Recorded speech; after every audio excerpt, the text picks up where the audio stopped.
Welcome to Thiaoouba Truth, a series of cassettes that explores the world of Thiaoouba. Published in 1993, Michel de Marquet's abduction to the Ninth Planet was exactly that, a first-hand account of his 9-day sojourn to the golden planet of Thiaoouba. Today the book is better known as Thiaoouba Prophecy. In just a few years it has become a publishing storm internationally, with sellout editions in Australia, the United States, as well as the Far East and Europe. The book details Michel's experiences on one of the 3 most advanced planets in our galaxy. The people of Thiaoouba shared a broad range of knowledge about the mysteries of the universe and the purpose of life on Earth and other planets. Today, Michel will discuss some of the things he learned and the message Thiaoouba has for the people of planet Earth. Well, Michel, thanks for coming today. Firstly, let's begin at the beginning. Can you discuss with us a brief rundown of your abduction? Yes, Michael, with pleasure. And it's very simple. I was actually in my bed. I was sleeping. And suddenly I awake, and I was fresh and ready to go, like if it was the morning. And look, next to me it was my wife sleeping, and so I say, she always sleeps, so I can go to the kitchen and see the time. And I dressed up, I see the time, and at my surprise it was 12:30 on midnight. And suddenly I became like a zombie in my own house, if you like. I saw myself like if it was a second Michel watching the first one. I saw myself writing a note to my wife. I will be away for 10 days. And I don't know why I've done that. I put that under the telephone, and turning back, as I say already, I was like a zombie in my own house. I walk away, and I walk under the veranda. I live next to the rainforest. I went down the stairs, walk on the grass, and suddenly, in front of the house the grass became bluish and reddish under my feet. I say, what's going on here? I've been, surprised of that, and I say, am I dreaming of something? I want to go home, maybe I'm sick. And at the same moment, I've been lifted from the ground and seen my house in the misty light of the stars. I saw my house disappearing under me. That was pretty frightful. I was surprised of that. Michel, at that time, how were you thinking? Like, am I insane? I mean, that's an extraordinary experience. I was, wondering. I wanted to go home. It was too late. I've been lifted. And I appear in front of a huge human being, about 10 foot high, who told me it's okay, because I said, oh my God, it's okay, Michel, everything is alright. I said, that's it, it's a dream. It's a dream. It's not a nightmare, because it was beautiful, that person was nice, but it is a dream. What am I doing here? And she talked to me in French, which is my own language, mother language.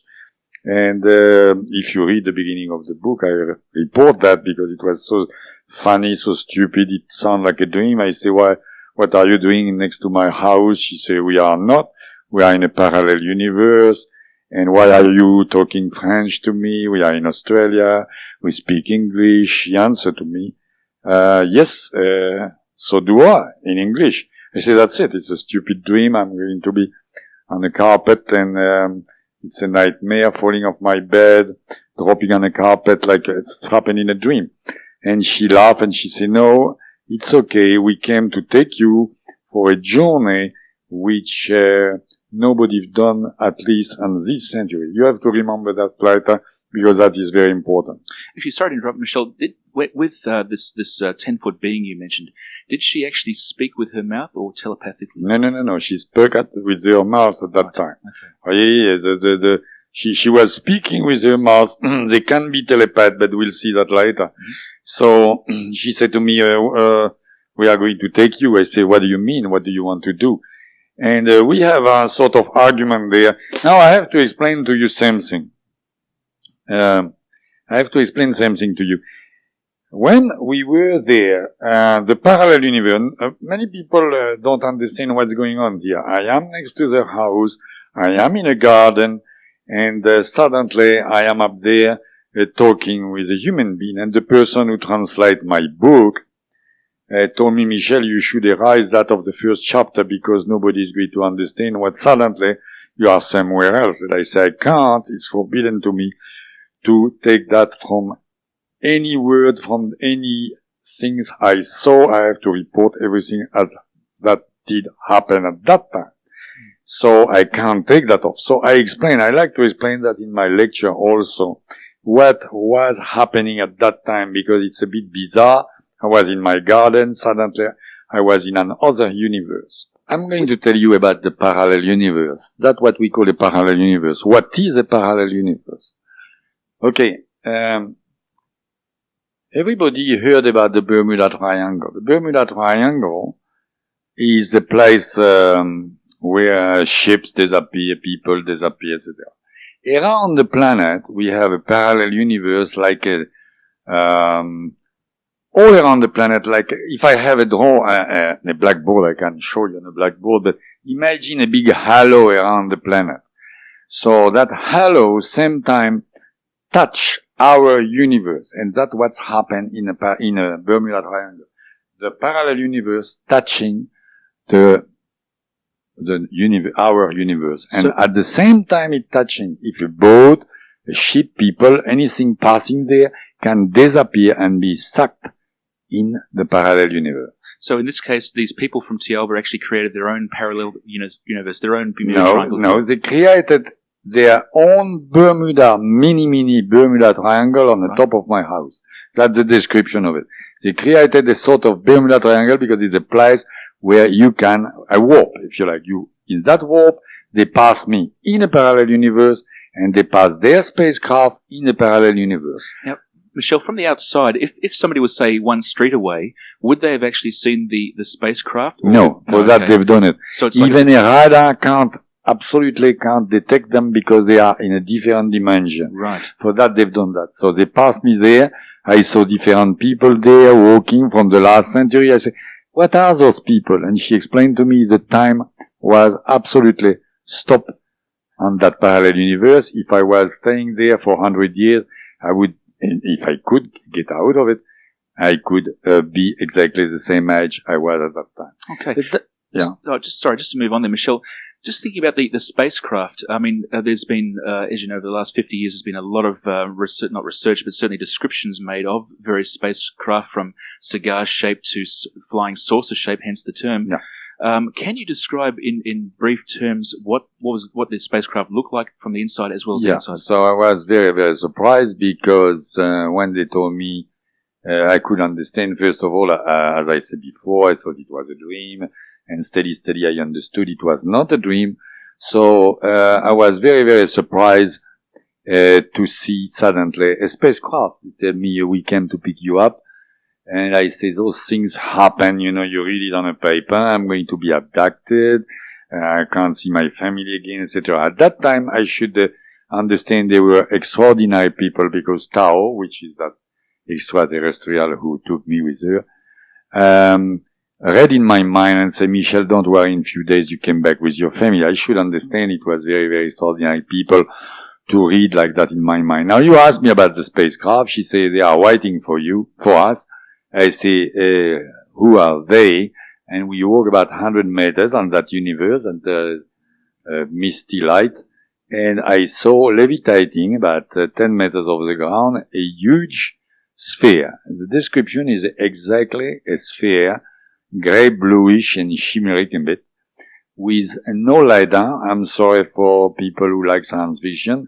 No cigar shape, just no porthole, no doors, no ladders, no little green man, nothing at all.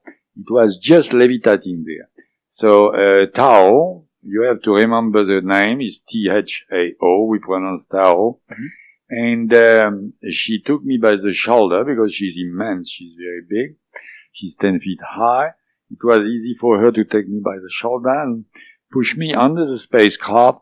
And suddenly she took some of biro from her belt, and she said, under any pretext you touch me. She became very, very serious about it. Then she sent a sort of beam to the spacecraft, and we start to levitate gently to the spacecraft. Okay. And when I thought I was going to bump my head into the hull of the spacecraft, same thing, like a piston went inside, and we land on a platform inside the spacecraft. So it was almost like you went through the metal, is that right? If I got that correct? Not at that time. No. No, something open. We land on the platform, and there we began to glide like if we were floating inside a tunnel. Okay. And then we passed through the, you can say the metal, it must be metal, and we passed through like a ghost almost. So it's almost like they changed the molecular structure of your body. It seemed to me. I was very surprised. Of course, at that time, I remember that laughter, because at that time, I was absolutely, astonished, and I didn't think 2 minutes about all those things. Now, after that, we went in a room which is like a ball, if you like, a ball, but upside down, a vault on the top of your head, and it was very, very strong light, very, very strong light. And I couldn't bear the light with my eyes, and then she gave me a mask, and I put the mask on myself, and even through the mask, I could feel vibration. She called that vibration because I say, what is the color of what is the painting of that place? And she said, no, colors are vibration, Michel, you have to understand that.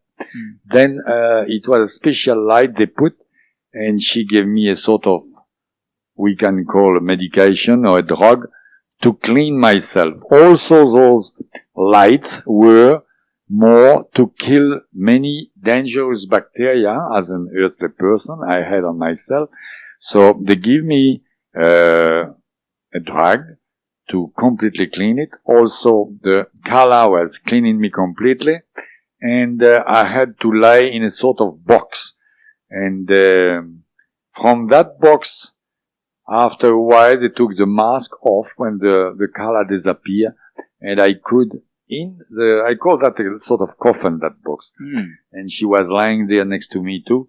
And I could see on a panel, a sort of panel of television, see the departure from the parallel universe, then after that from the Earth, and we start to travel in a space at a tremendous speed. I could never believe, I thought it was like, you see on television, Star Trek or science fiction or something like that. The effect, the Earth disappear in a few seconds. Michel, could you feel the propulsion as you sped through space, or was there no? It's a very good question, Michael. No, I can say for maybe at the beginning for about 10 seconds or something like that, I felt a sort of vibration around me in a craft. Right. But not acceleration like you go in a plane, the plane starts. Absolutely nothing at all like that. Absolutely not. Interesting. Michel, I'm also just curious, from the outside of the spacecraft, what sort of size are we talking about? Do you have a rough idea of the length of it? Oh yes, they told me the diameter, because it's absolutely spheric. It's like a ball. So it's a 70 meters diameter. Right. And after that, I had to go with them, and I went in a command place, if you like, the mine cabin, where was 12 people. Altogether, the crew was 12 people. Right. And all more or less the same size, except for Latoli, which is, I think, 2.8 meters. And biggest it was Biastra, very nice person. It was 3.10 meters. My God, we could use these people on a basketball team. Yeah, many people tell me that. And then they were working on the machine, oval machine. You can call that a computer if you want to. Some of them were touching it, some of them were very busy and talking to the machine, and everything was like a television panel. But instead to have two-dimensional, it was three-dimensional pictures. Interesting. So you had a big panel, you could see things like if you were on a border of a building, on a window of a building, and you had little, if you want to call them television set on the front of each computer they were working under. And we were flying, of course, that is what it was. It is also inside the spacecraft, you have a different room what they call the relaxation room. It's the name says it all. You can very relax. And Tao took me there because they didn't want to lose 1 minute with me. They had a lot of information for me. And we were talking in that room. She was talking. Of course, I asked millions of questions. First of all, you have to understand, say the first half hour, I was still wondering non-stop what's going on. Is it still a dream? And she repeated to me many, many times, we don't want you to think it's a dream because we took you, we are taking you physically like that. You are going to touch with your physical body. The thing you are going to see, if you don't touch it with your physical body, you don't see it, you always will think later it is a dream or an astral travel. Yes. For that they took me for 9 days, because finally it ended up with 9 days and 9 nights. And when I came back, I could remember everything, but I've been there, I touch things, I drink there, I bath there, but that is another story. We are going to talk about it later. It's amazing, Michel. I must say, as you said, there's a great deal of information that was imparted to you, which you are obviously now sharing with the world. I'm very curious, though, why were you chosen? I mean, I'm a journalist, as you know, and it would have seemed logical to me to either have taken a journalist who could document the experiences, or in fact a scientist who could interpret the technical information that you also share with the world. So why you, with respect? It's also an excellent question. Everybody asks me that question because people react exactly like you, Michael. It's normal. You are a nurse or a people like me. And I was the first one to ask the question to Tao. Absolutely. And she told me, I repeat again, she said, you are going to make a journey and we are going to show you, etc. And I say, yes, but why do you want me to do that? I am a landscape architect. I'm not a writer. Why don't you take a good writer, a journalist, a scientist? I don't know if I say scientist because I didn't think about what I was going to see. But I say, why don't you take a journalist or a good writer? So Tao answered me and she said, Michel, good writers are dead like Plato or Victor Hugo. And I laughed. And she said, I'm sorry, but journalists like sensation. We don't want any sensation. You want absolute things you see. You give a report of what you are going to witness. If we take a scientist, the scientist is going to put himself, his own ideas, or maybe you also think, Michel, we are going to let a scientist with information, but in your civilization, what you call a civilization on the planet Earth, if we bring a scientist with us, he can transform very good information into a weapon on your planet because you are a specialist to do that. And I was amazed, I say, how they know that sort of stuff. They are studying us. I didn't know anything at that time. So that's why they choose me, because they found same body neutral. But that is not really the answer to your question, because they told me later, they choose me for different reasons. First of all, planets are by category, and I happened to live very long time ago up to the 7th category planet. Now, and they were very, very, I'm going to tell you, but they are very, very nice why I'm now in a 1st category planet. Right. Mm-hmm. And there's 9 categories, isn't there? Yes. Yeah. So normally in reincarnation you go up, you don't go down. That intrigued them a lot. And also, according to them, I am a Suku. A Suku is a person on this planet who is on his 81st life. That's my 81st life. For them, it's a very important number because 9 by 9 is in 81. Mm-hmm. Now, that to answer to your question, that their point of view. Of course, I would like to stay on my house. I'm a landscape architect. I don't want to hear about that. And she almost say, it's too late. You're on a spacecraft. Shut up and write the book. Behave yourself. That's terrific. That was what happened, exactly. I make a fun about it now. Yes. I was not laughing at all. I can imagine. Michel, pardon my skepticism. I've got my journalist hat on here, obviously. We've all heard stories of UFO abductions before. It's not new. It goes back. My earliest recollection of the most famous was probably the Betty and Barney Hill, a couple of American Negroes in the 60s. It was a very extraordinary case, that one. More recently, American author Whitney Strieber was taken in the 80s, and he's was a celebrated author who's written about that quite extensively. Also, some 5 million Americans claim to have been contacted by ETs in the past. Having said all that, Michel, why, with respect, should people believe you over, say, some of these other cases, assuming they aren't correct as well, or aren't true? Yes, first of all, I don't know about the others, Whitley Strieber, or people you talk about. I don't know about that. I heard about that vaguely. That didn't happen to me, but I can tell you something. What they told me, they say, you will be the only person, at least in this century, doing this trip. So it's certainly different abduction or contact on that planet. Before to continue, I'm going to tell you something. The 5 millions of Americans, because I've been in USA not long ago, 2 years ago, and I heard that, and I had contact by Tao, which sent me a telepathic message when I give my first lecture in America. Mm-hmm. And it is a collective hallucination. Right. There's a lot of stuff going there. So people sometimes are not happy when I say that, but I'm sorry. I'm here to say the truth because I talked to Tao about that. So the other abductee, I can't talk about it because that's their problem. And it's certainly been abducted somewhere else in a different planet or to do different things.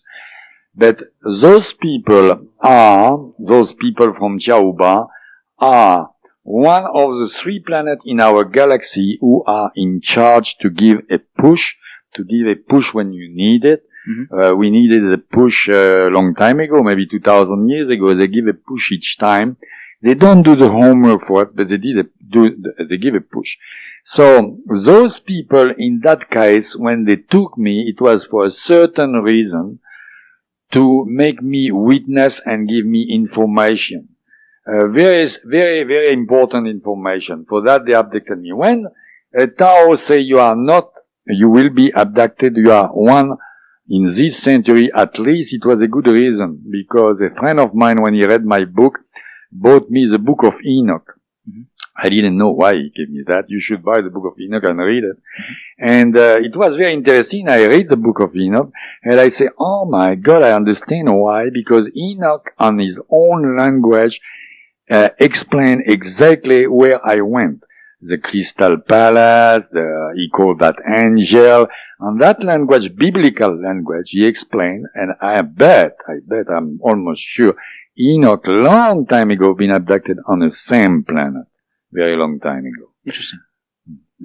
Michel, okay, it seems that I think the last figures I heard is that certainly the majority of people do believe in UFOs. When a person such as yourself claims to have been abducted, that's when people seem to raise eyebrows and start to walk away carefully and so forth. Having said that, however, the whole concept of extraterrestrials essentially can threaten our way of life, from, I guess, our belief in major religions to the comfort people take in the defense systems of their country. In your mind, what will happen to, I guess, the way of life of mankind once we finally accept that extraterrestrials exist and, more importantly, are amongst us?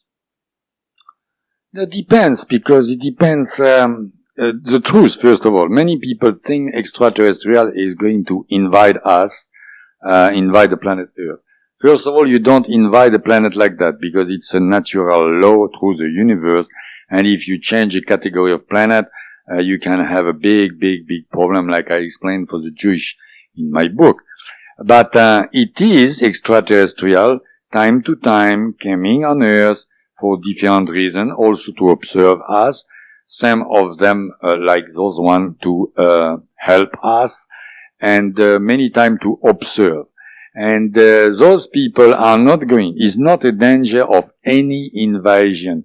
But of course, few people are very worried because they look and they watch too much science fiction movie. So it doesn't work like that. people say, oh yes, it is the gray example. The gray people. People are very interested in that because they talk about gray people. Gray people, example, are very, very worried on their planet because they are dying by a lack of immune system. They don't have an immune system anymore. So, they came on Earth on what you call flying saucer. They have the technology to come.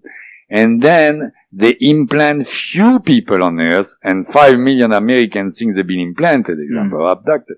It's not true, but about 100 or 150 people on Earth have been implanted for good with little apparatus, very small, and they are not under the command of the gray people. They're just a living experiment, if you like. It's like if you put a little transmitter on a guinea pig and you let the guinea pig going in a bush, or even they do that with a lion to find the lion, the bear.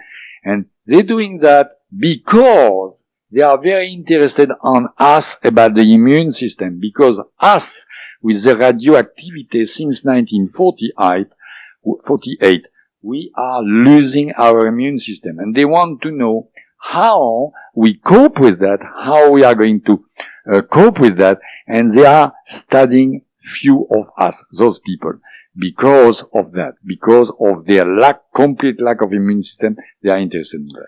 It's interesting you use the year 1948 when you think that was 3 years after the Americans dropped the atomic bomb on Japan, and it's the same year that Israel was formed as a nation.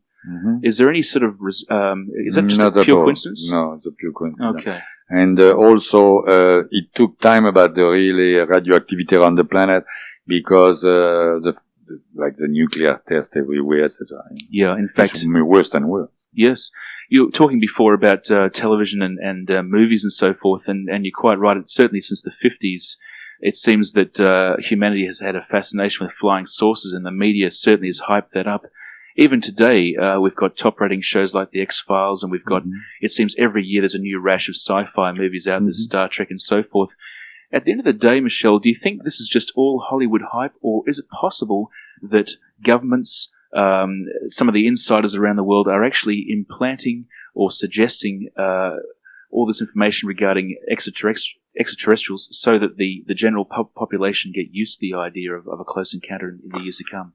Not the information I have. Maybe I don't have all the information, but the information I have is not that. The information they give me, they show me a lot of things, like I'm going to talk certainly later for your show, but a lot of things much more interesting than that. But if it is, as I say, it's a waste of time. It's a waste of time for many reasons, because as I say, the extraterrestrials are not going to interfere, badly like that with us. They're not going to interfere because, I'm sorry if I hurt your feeling and the feeling of people who hear. Have you been to the zoo? Yes, I have. Yes, you have. And me too. Did you see the monkey? Yes, I did. Yes, I did too. And I'm sorry, but they look at us like we look at the monkey in a zoo. You wouldn't live there. Okay, so I know. For them, we are very, very low. Not only our technology, for them it's a joke, because if you compare, example, the technology of the Thiaoouba, we have a wheelbarrow and they have the Concorde. You understand? I see, absolutely. Okay. You don't push a space shuttle with the rockets. You can't go in a space like that. It's impossible. You need the anti-gravitation and you need transubstantiation. You need a lot of technology. First of all. Secondly, unfortunately, also, since a great civilization we had a long time ago, we lost our civilization. We are very low. It is not for them now. We don't have a civilization. Okay, we are very, very low spiritually, and for that, they wanted me to send that message.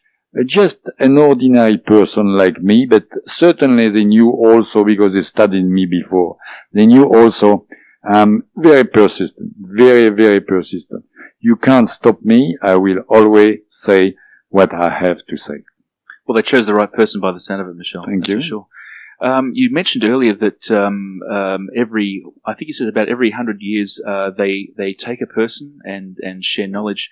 You also mentioned that I think every couple of thousand years, they give the people of Earth a little push in the right direction, and obviously it's time again. On that point, why now? Okay, we've talked about why yourself, but why now? Are we that critical in terms of our evolution? Yes, as the great Thiaoouba say in chapter 6, I put that, and the great Thiaoouba say, we are here on planet Earth at a very bad turn for many, many, many different things. Example, we are on a bad turn about the pollution of the planet. We are destroying the planet. It's a sort of collective suicide. Suicide is not a good thing at all. Forget about suicide in a universal law. So we are on the wrong direction. We kill the planet. The planet is our spacecraft, and that's what I call a collective suicide. First. Secondly, spiritually, we are also down. We are only materialistic. We're not spiritual. And that is the great point. We have to change that. We have to understand inside us we have an astral body, and that is what is the most important. And that is my message.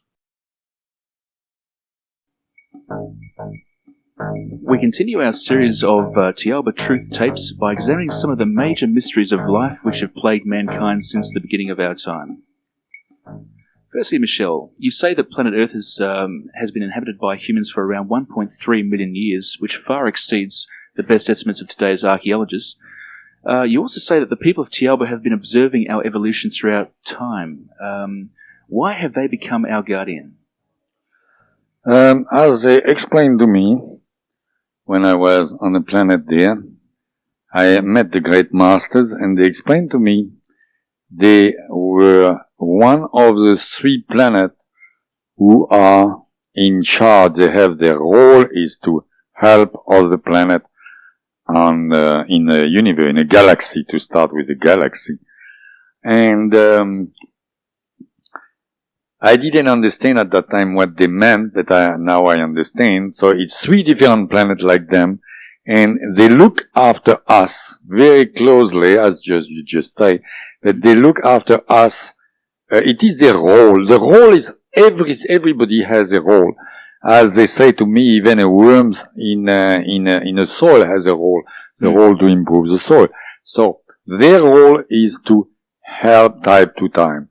Now, as you say, 1,350,000 years ago, the first man came on Earth. Mm-hmm. A man been born on Mars by natural means, by overcosmic ray.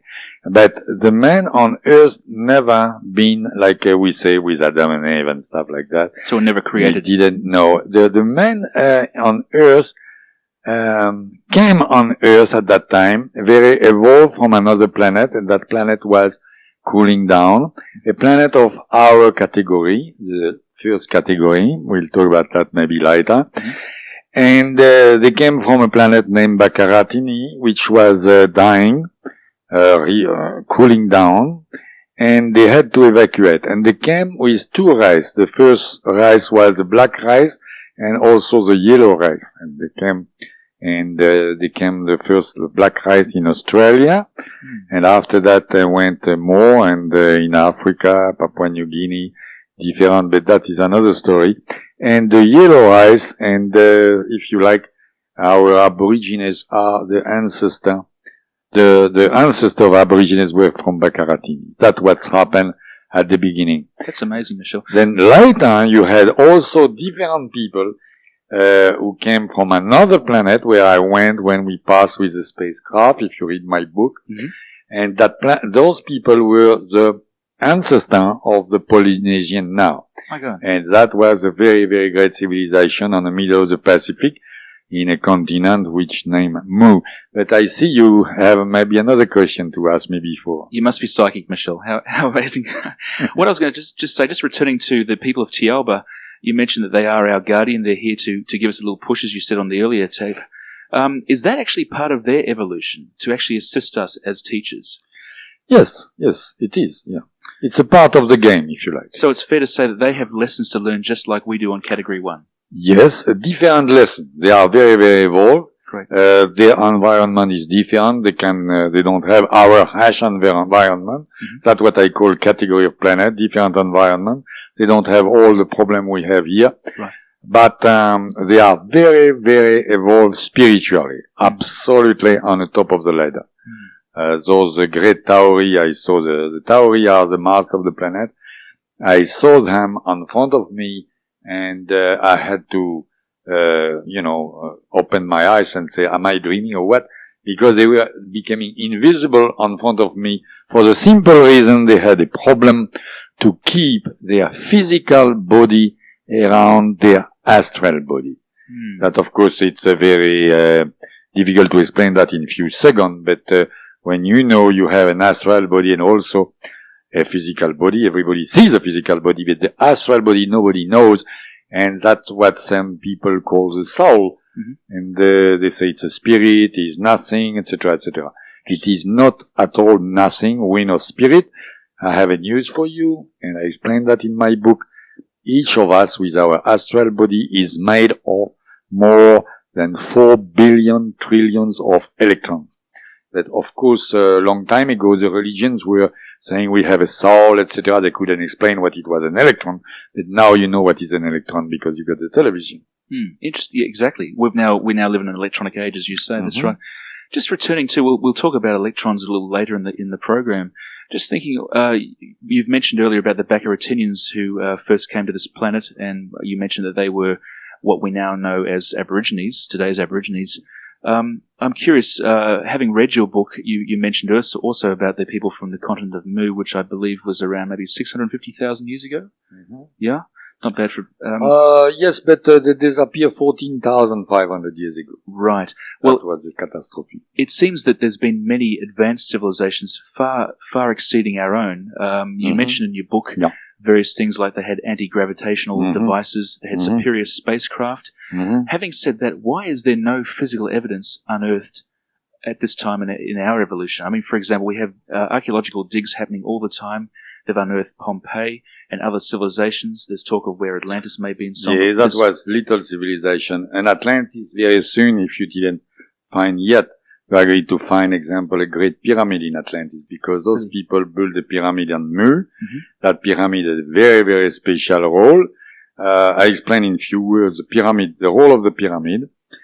For the moment, our dear government and people, as you say before, they say, oh yes, it's alien and blah blah, and you say they have the X-Files and that and that.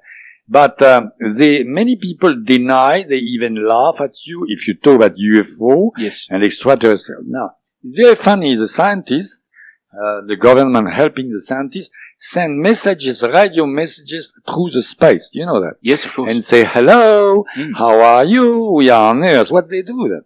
That's hypocritical. They believe there's nobody there and they send message. But no, we're not going to talk about that. So, they send a message today and say, how are you? We are on Earth. And 50 years after, I say 50 years after, they receive an answer, we are very well, thank you. What about that? You can't have a conversation. We can't have a conversation like that. So those people with great civilization had made a tool.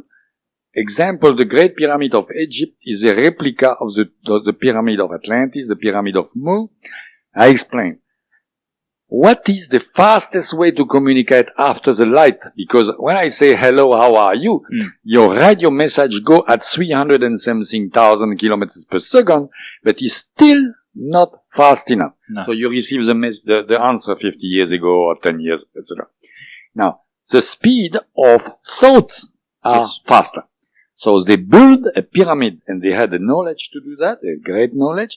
That pyramid, what they call the air shaft in a great pyramid, example, the king chamber with a sarcophage with nobody there. Why is nobody there? Because the guy who used the pyramid was lying on the sarcophage and telepath through the galaxy and had contact with other worlds through the pyramid. You are going to tell me why a pyramid to do that? It is very simple, because the Great Pyramid, the orientation of the Great Pyramid, the dimension of the Great Pyramid, that is a very important, make a tremendous force field inside the pyramid, and give the power to the guy who use it to communicate through the galaxy by telepathy and have a conversation with those people. So it's like a huge radio transmitter, basically. Yes, a telepathic transmitter, not radio transmitter, telepathic transmitter. And they could use that. For that, of course, they had a tremendous knowledge. Now they could both send and receive messages. Send and receive messages at the other end of the galaxy. Yeah. Because you can send and receive messages by telepathy if you have the strength and the knowledge to do it. A good, you call a telepath. Clairvoyant is different. The telepath, through our solar system, it's okay. You can telepath to Mars, Pluto, if you think somebody there, but there's nobody there. But you could telepath, you can do that, and you can receive messages, but you can't really have a real conversation, even visuality. They had visuality through the strength of the Great Pyramid. Now, you can inquire about that. There's not too many people knowing that. The Great Pyramid is so powerful, you have formal interdiction for the planes to pass over the top of the Great Pyramid. Did you know that? I know Many people don't know. But you can inquire about that, and the planes are determined. They can't pass over the Pyramid. It's very simple. If the plane passes on the top, just over the Great Pyramid, for the second, or half second, or 2 seconds, everything electric in the plane stop, then you can have a catastrophe. That sounds a little bit like the Bermuda Triangle again. I know you talked about earlier. It's different. Yeah. It's different. But certainly they have problems with instrumentation. Yes, it is something like that, but it's different. Right. Another thing again. We have to learn a lot of things we don't know. Also under the Sphinx, people, example, you ask me for proof. People ask me for proof. I'm going to tell you something. I say to Tao myself, I say, give me proofs. And she say, oh, yes, we are not going to give you physical proof. But she gave me proof. She gave me proof, example, with Mu, the Great Pyramid, etc., etc. You say, where is the proof, Michel? Okay. Now, I wrote in a book that the Great Pyramid been built 17,000 years ago. Right. How would I, if I was a fake, if you like, if I don't have proof and I make up something like people think I'm a hoax or something like that, how I would take precaution. I would say, listen, Michel, to myself, it's about 10,000 books or 5,000 books written about the Great Pyramid. And everybody talk about the Great Pyramid, built 4,000, 5,000 years ago. I'm going to be better than others. I'm going to build it 7,000 years ago.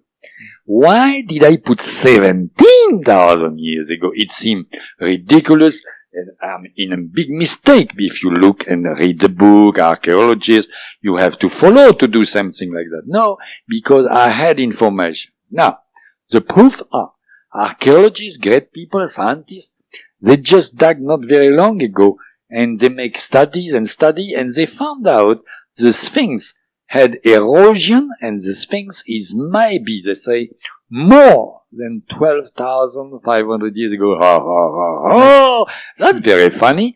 And every day I am laughing because I understand those mysteries they told me and I put in my book. At that time I thought it was blah, blah, blah from Tao. It was not blah, blah, blah, because people who are studying my book, even scientists now say, oh my God, that guy wrote that. Where does he got the information? Now, I'm going to tell you something I never said before. And that's for you, Michael, and for people who are listening to your radio. It's a great information. I never said that before. And now I can say that because Tao told me a few things I couldn't say, and I can say that. You are the first to have it. Thank you. Under the Sphinx, it is a special place. Actually, it is 3 special places. And one of those places is very difficult to open it. If you don't have the secret to open that, you can't do it. Absolutely not. Not even with dynamite. It's impossible. Under the Sphinx.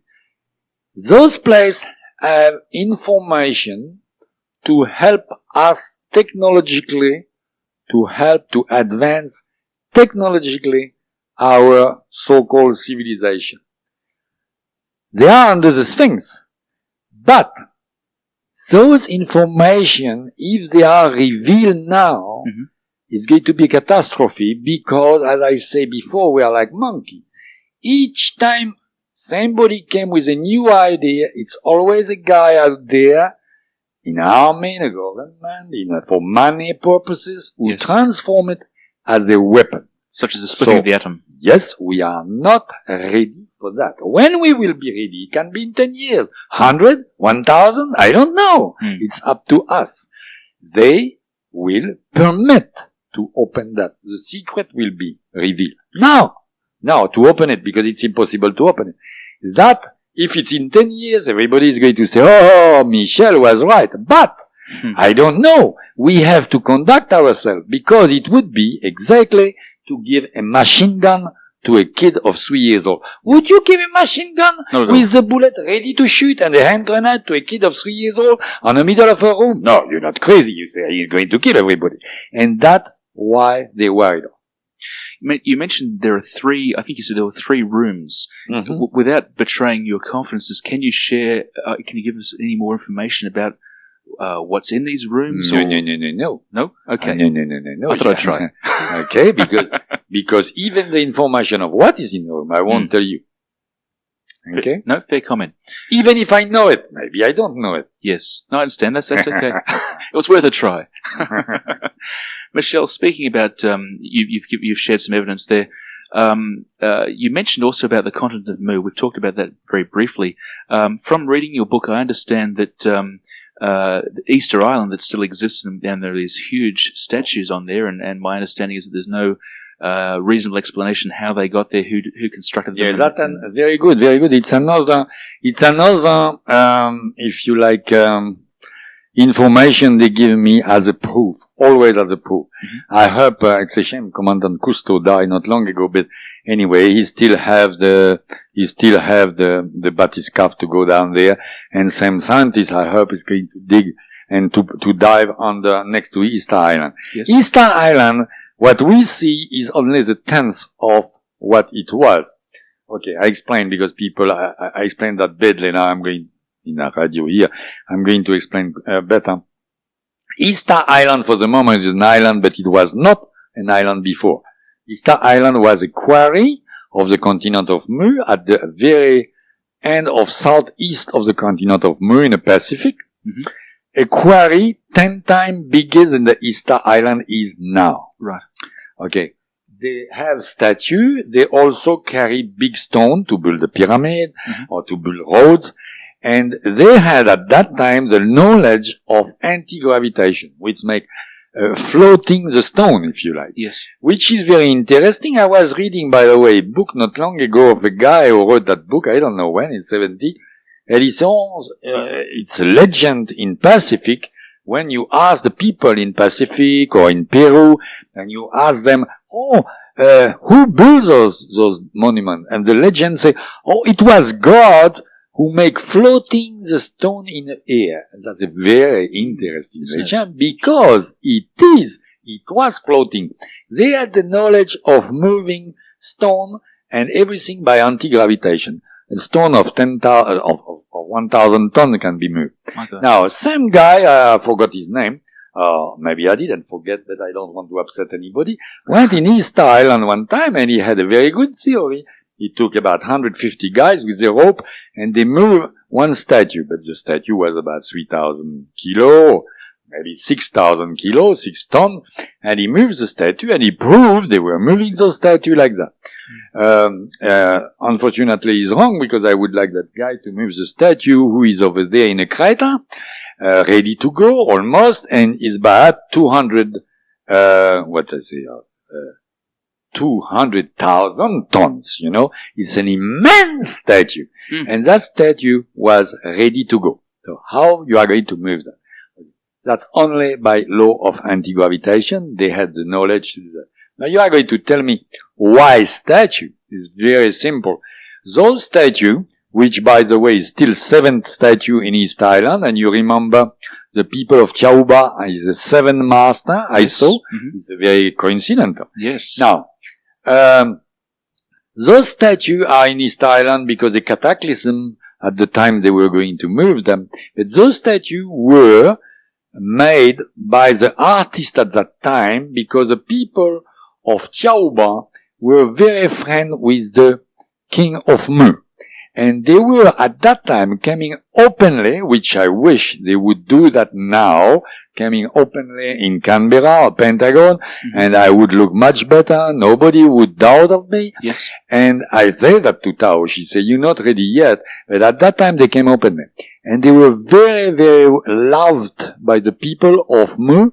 And the sculpture, the artist asked the king of Mu if they could stylize and make statue about the gigantic people, and that's what they've done. And those statues were carried from Easter Island, about 3,000 kilometers away, to the capital of Savanassa by anti-gravitation. And now Savanassa is under the sea. Oh yes, like with the pyramid and everything. Michel, you mentioned earlier about the Seven Masters of Thiaoouba.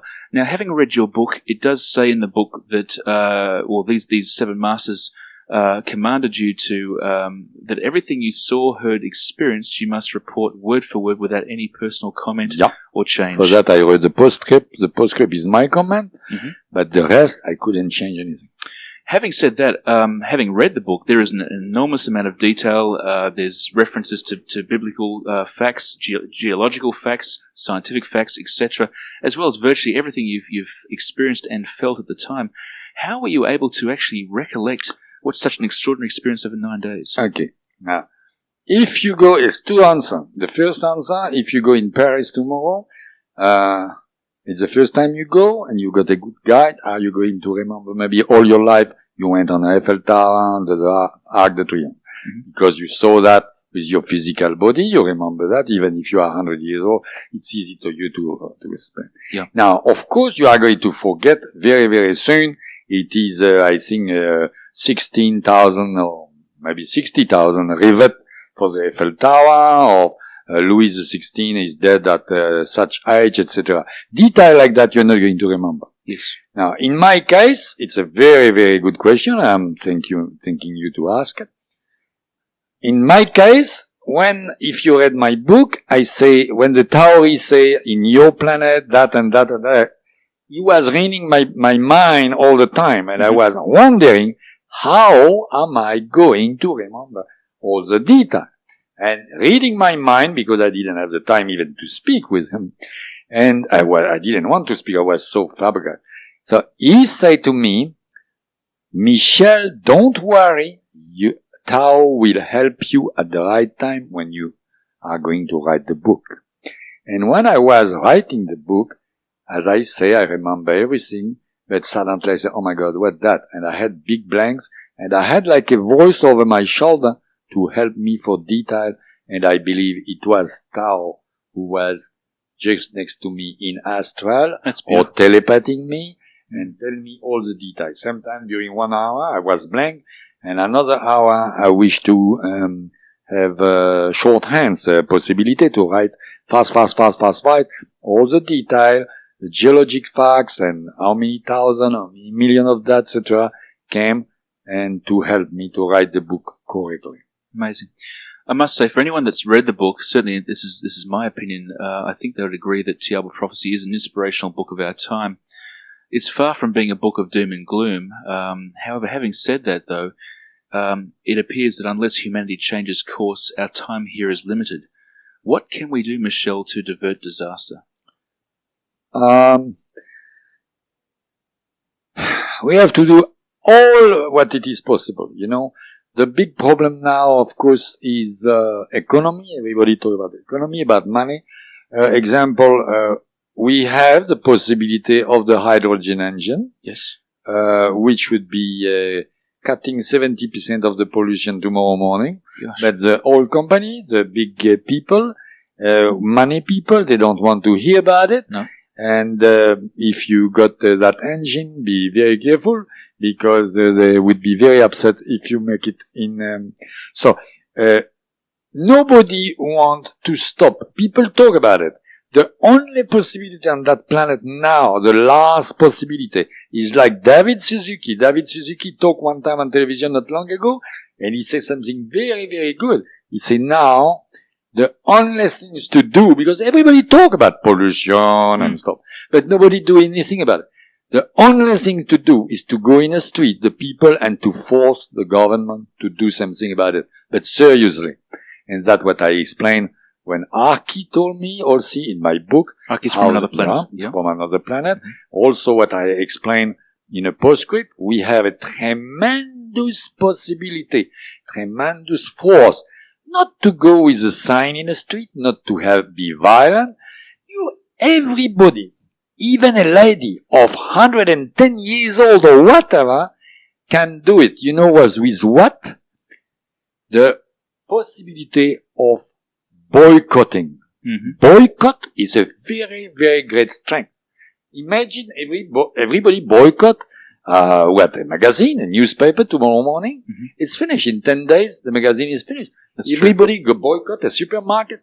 The same supermarket is finished. You became the master by boycotting. And that is your free will given to you by God in a natural law. You are the master. You can do it. But of course, it works only if we are all together working with love hand in hand. I think that's a problem though, isn't it? Because we all see ourselves as individuals and say, gee, I'm only one lone voice out there in the wilderness. And there's probably a little bit of fear of ridicule if you pop your head up and say something which is out of turn. But I think back to only several years ago now, Tiananmen Square in China, where from memory they had various student riots. The government came in and quelled the riots in a fairly rash kind of way, brought in guns and brought in tanks. If you recall, they actually flashed around the world via the media how, from memory, one sole person stood in front of a tank and refused to move. I put that in my book, by the way. Did you? Good to me. Yeah. The guy, everybody could witness that on television. Yeah. That guy, one man, was on the front of the tank, and everybody was waiting. Say, oh, it's impossible. He's going to be killed. You know, the guy. Yes. No, the guy in the tank stopped because they were so sorry. They said, we can't do that. And there were maybe 7 soldiers in the tank. They didn't dare to kill that guy. That guy was marvelous. But you know, you can do many, many, many things.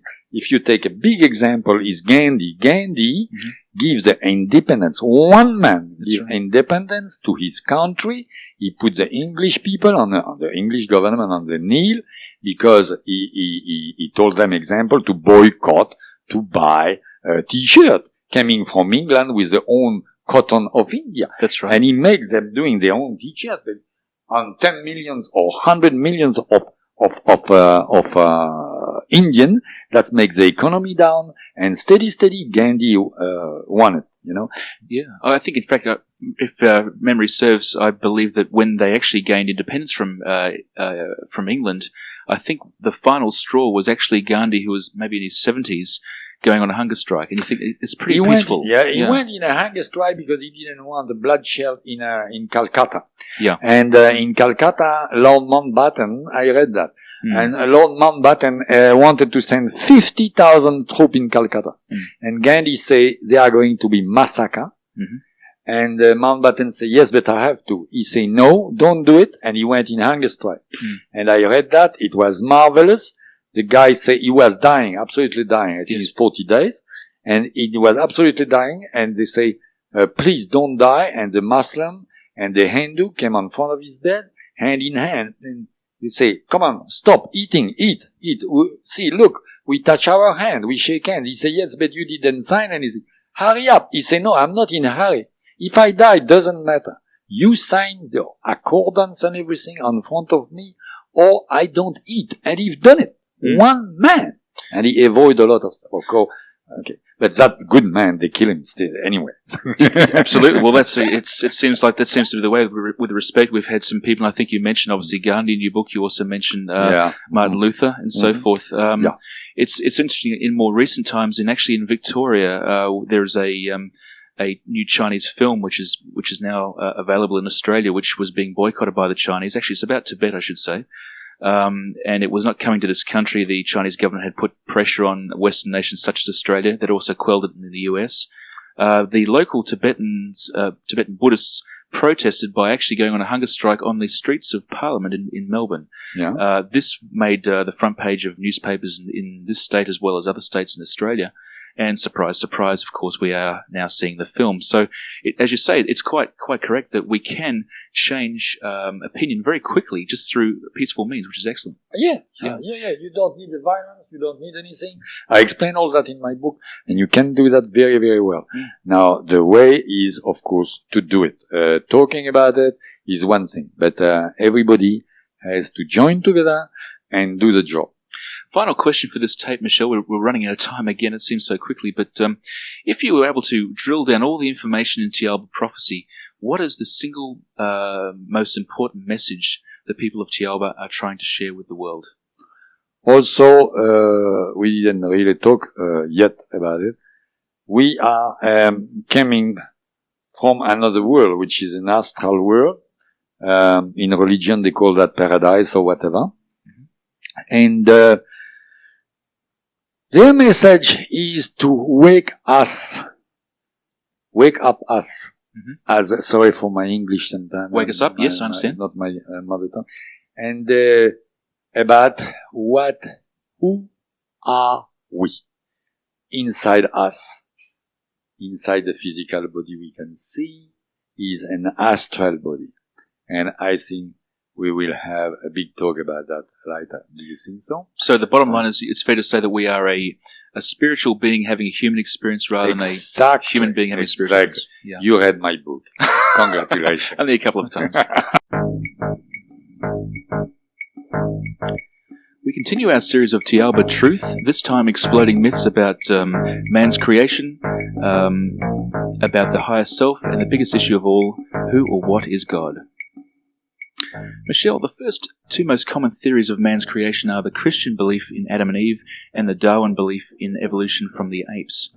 In your book, you say that in fact planet Earth was there was no creation in planet Earth. In fact, we were inhabited by humanoids who travelled from a dying planet, and we mentioned that on an earlier program.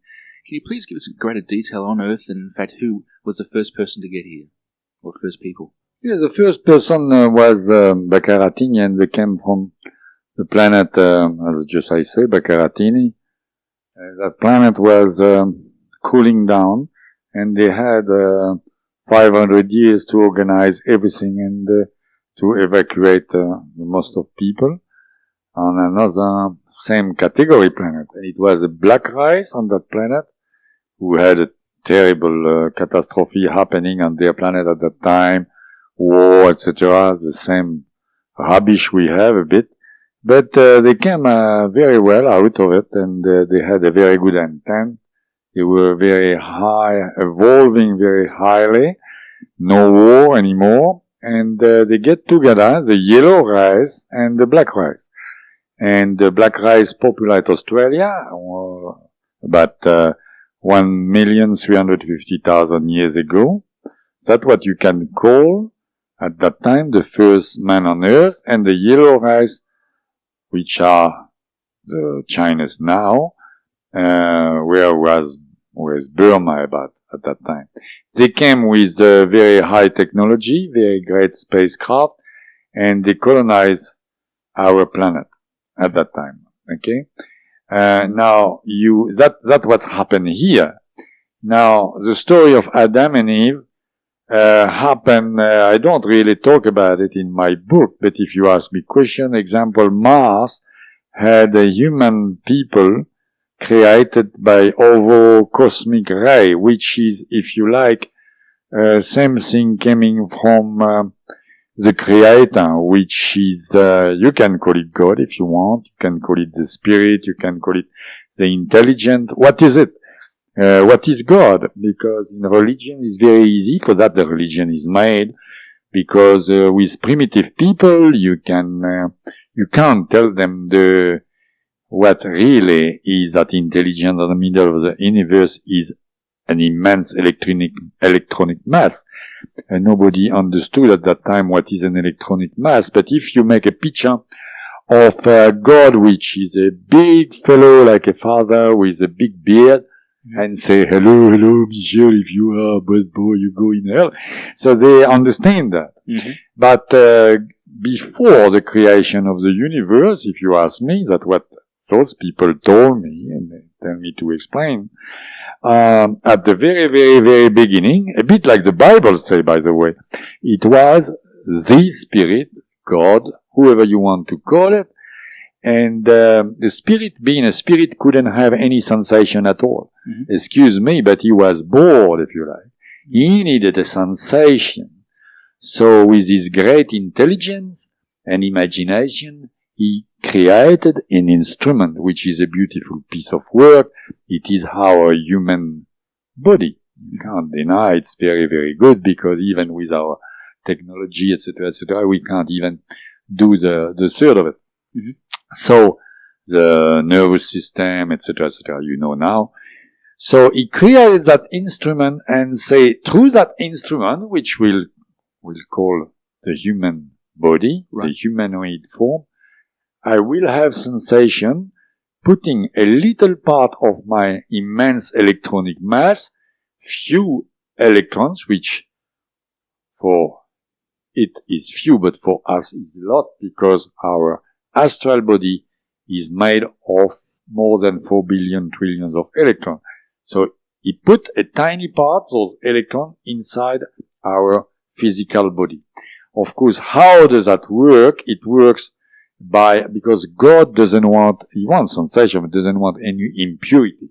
So God made a chain of sort of filters between it and us. Those filters are different higher self. I think you heard about higher self. Higher self are a bigger mass of electrons, which is a bit like a filter, if you like, but also you can call, in religion, you call that a guardian angel. And you came from a higher self, because a higher self is about 9 times, distribute 9 times on this planet, because it's different category planet, but our planet, a higher self, distribute the same higher self 9 times 4 billion trillions of electrons. Another word, distribute that to 9 different physical bodies coming from the same higher self on this planet. Also, the higher self got another nucleus of 9 times that, which it keeps for itself as an energy. So in other words, in a sense, the higher self gives away literally half of its own electrons to 9 human souls on this planet. If you go on the planet Thiaoouba, example, which is on the top, you are going to have 1 higher self per person. Okay, so just to confirm, planet Earth is at category 1, which is basically like kindergarten. Is that it's a kindergarten, and those people are the university. On category 1, category 9. On category 9. It is nothing pejorative, it's nothing to say, we are a bunch of idiots because you are in category 1. It doesn't work like that. You get great people, but you have to learn. It's not because a child is in a kindergarten, your grandson or your son or your daughter, whatever, is in a kindergarten, he's an idiot. No. He's in a kindergarten because he's young, he must learn how to do that and that and that, and then he will finish at the university. There's nothing wrong about that. People can say, oh, yes, but we are the kindergarten, we are nothing, or so. No. It's very important. Also, some people been in a different planet and came back in a kindergarten to learn something else or to help. It's a difference. It's very complicated when you look at it. It's more complicated than you think. But I like to give always very, very simple answer to make people understand. I think it's fair too, Michel. It's very hard for us on category 1 in our kindergarten mentality, with all due respect to my fellow humans out there. But the way I see it, I guess, is how can you ask an ant to understand the complexity of a human mind? And maybe we can use the same analogy. How can we, as mere mortal category 1 humanoids, understand the majesty of God or our higher self? Is that a fair It's very, very difficult. Also understanding, you should say, example, the reward, because example in religion they tell you, which is very, very primitive, but you go in hell or you go in paradise, okay? Hell doesn't exist first. Paradise, we can say it's existing because, example, also we have to say, what is your concept, your idea of the paradise? So for somebody, it's a lot of beer. Same body is many women. Another person is flowers, music. Depends what your idea of the paradise. So with, as you say, with our human attitude, we don't really can appreciate what is eternal happiness. It's very difficult. Okay. In an astral plane, first of all, which is, if you like, between really God, the Creator, and us, you can call that a paradise because it's very simple. You don't have a physical body to take care of, and then you don't suffer, you have only your astral body, which is full of information. It doesn't have any need, and you are, if you like, in happiness. But to be in complete happiness is very, very, very difficult to understand that, because then we came at the part of the paradise, as you say. And to have a complete happiness, they told me, and everybody will tell you, you rejoin the source, you rejoin God. This is at the end of category 9, is that correct? And the category 9, yes. You automatically rejoin the source, which is God. I have to tell you, frankly, for myself, I don't understand how I'm going to be happy, because I can't imagine. I can't imagine with my physical body what is. I saw Thiaoouba. I've been there. It's a beautiful, you dream about it. You would like to stay there all the time. It's marvelous. That is my idea of paradise. And it is not the paradise. It is not the end. You go up and you completely leave your physical body. But with our understanding, you are right, it's very, very difficult to imagine that. Now, to rejoin the source, and that's a complete circuit. We came from the source, and we go back to the source. Go full circle. Michel, just returning to what we talked about earlier as far as the first people to inhabit this planet, you said about 1.3 million years ago. You mentioned about them from Bacterotinia, and they were two major races, a black and a yellow race, or a Chinese and Aboriginal race, if you wish. And you said that they inhabited, Australia was the first continent to be inhabited, which is lovely for us living in Australia. Having said that, it's quite ironic because if you look at Australia today in the late 1990s, we are in fact one of the least developed of the Western countries. I mean, obviously parts of Europe, America are far beyond ourselves, and of course Japan and so forth. So it's quite strange, it seems to me, that we are fairly backward in some ways, and yet we were numero uno, the first one, back when time began on this planet. Having said that as well, I'm curious about some of the other races. We had an Aboriginal and Chinese race to begin with. How did we develop such distinct races such as Africans and Asians and Arabians and Europeans? Very good. First of all, European is different. I didn't speak really in my book. European, the white race, been inhabiting Atlantis very, very long time ago. And coming from also another planet. And but very few people, but they had a great technology, and they lost their technology, and steady, they just survived, and they were inhabiting Atlantis. And Atlantis been colonized very long time ago by people of Mu. Those white people, they evacuate, if you like, Atlantis. They didn't want a war or anything. And that is the ancestor of the European, the Viking, etc. They went on the north of Europe. But I didn't emphasize on that on the book because I had so many things to explain. Now, the black fellow came in Australia and he had a catastrophe, absolute big catastrophe, as I explained, very long time ago. Then Australia separated with Antarctica, which at that time was hotter, was the same continent. We were connected with the south of Asia, and all that catastrophe happened because it's sort of big asteroid came in 3 parts and hurt the planet. When you say catastrophe, are we talking about did the planet warm up or cool down? Or? No. We've been hurt by a very, very big asteroid. So earthquakes? No. Asteroid is like a little comet, and cracks the crust of the planet. So immediately it became earthquakes, volcano eruption, venomous gas killing people. I think if I remember, it was 80 black fellow left in Australia on million and million of people because the venomous gas coming from the center of the planet. And the same thing happened in China, a bit less, but a lot of catastrophe too. Now, before that happened, it was black people from Australia went and colonized Africa. Mm-hmm. Okay? Now, it's a very bizarre thing. The black people in Africa don't have the same gene than the black people in Australia. Why?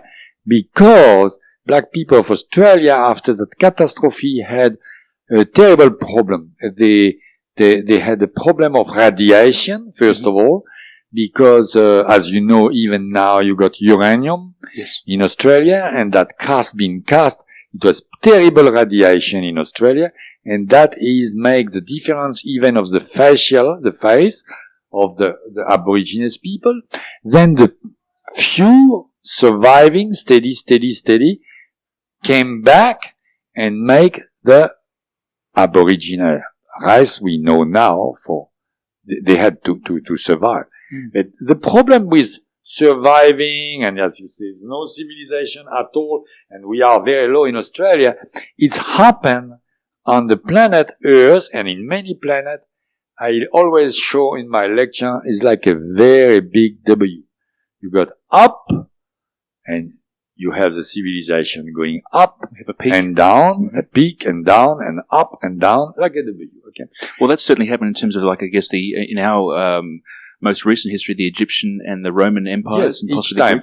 But that is a little stuff. You had more than that. Mm-hmm. And disappearance complete of the people.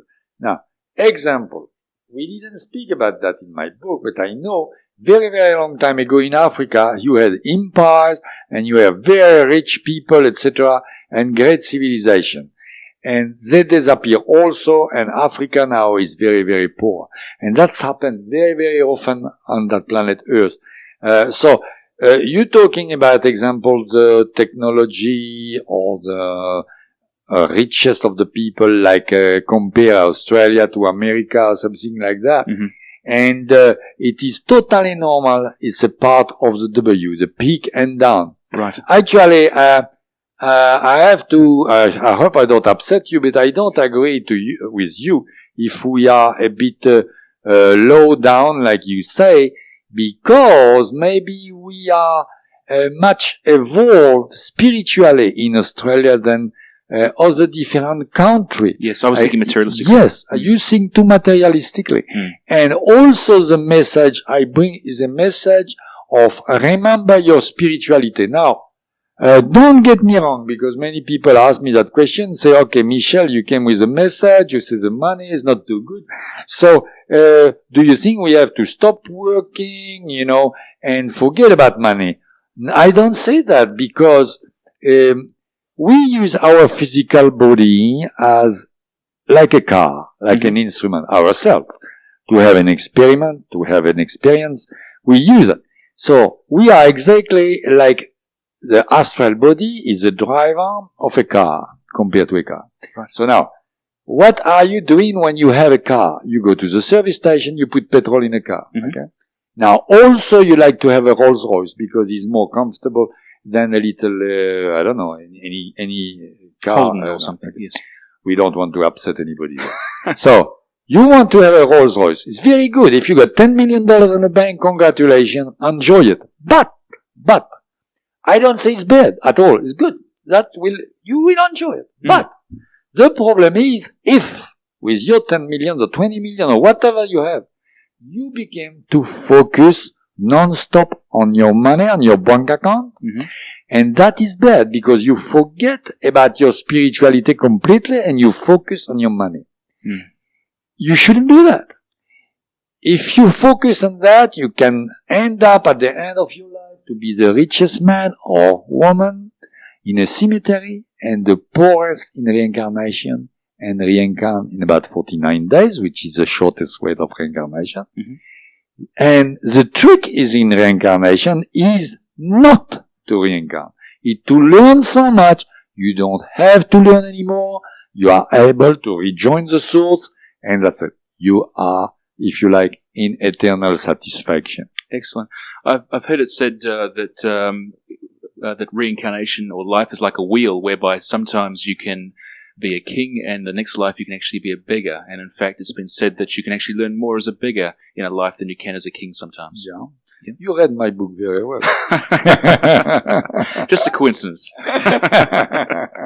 Michel, you also mentioned in your book, having said that, you talk about the laws of the universe, universal law.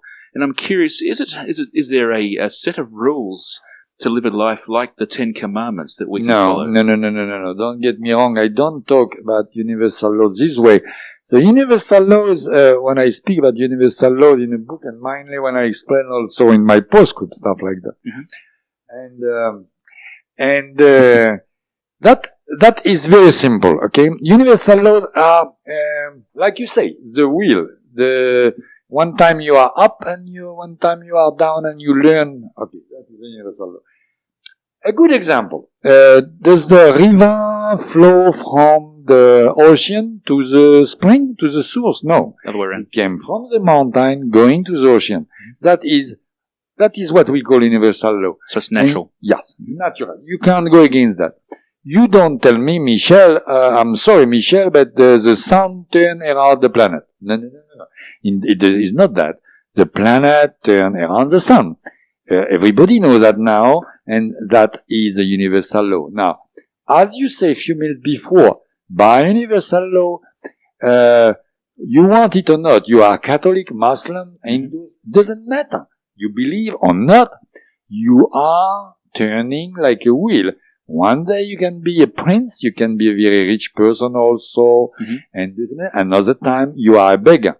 And very, very well, as you say, it's true, sometimes it's very possible you learn as well, or sometimes more, and sometimes you advance more as a beggar, or blind man, or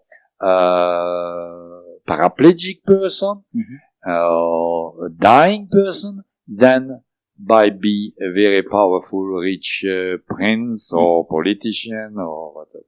But I don't want to upset myself and talk about politicians. I understand. I have the same problem myself. It must be an Irish thing, I think. Michel, I'm curious. We talked about universal law being basically abiding by nature, if you wish, and you talked about, of course, the river running, not running backwards, of course. It can be very, very subjective for people to say what is natural and what is not. For example, some people listening to this program may say it's very unnatural that we're having this conversation because it goes against the laws of, say, for example, Christianity or any other conventional religion. Others may say, for example, that telepathy is not natural. We should be using a telephone or a fax machine rather than using our minds. Absolutely not. We are doing exactly the opposite. We are, first of all, I answer the last one, which is telepathy. And you surprise me, you should know that. But telepathy is a natural law, and we have ability inside our brain. I say not mind.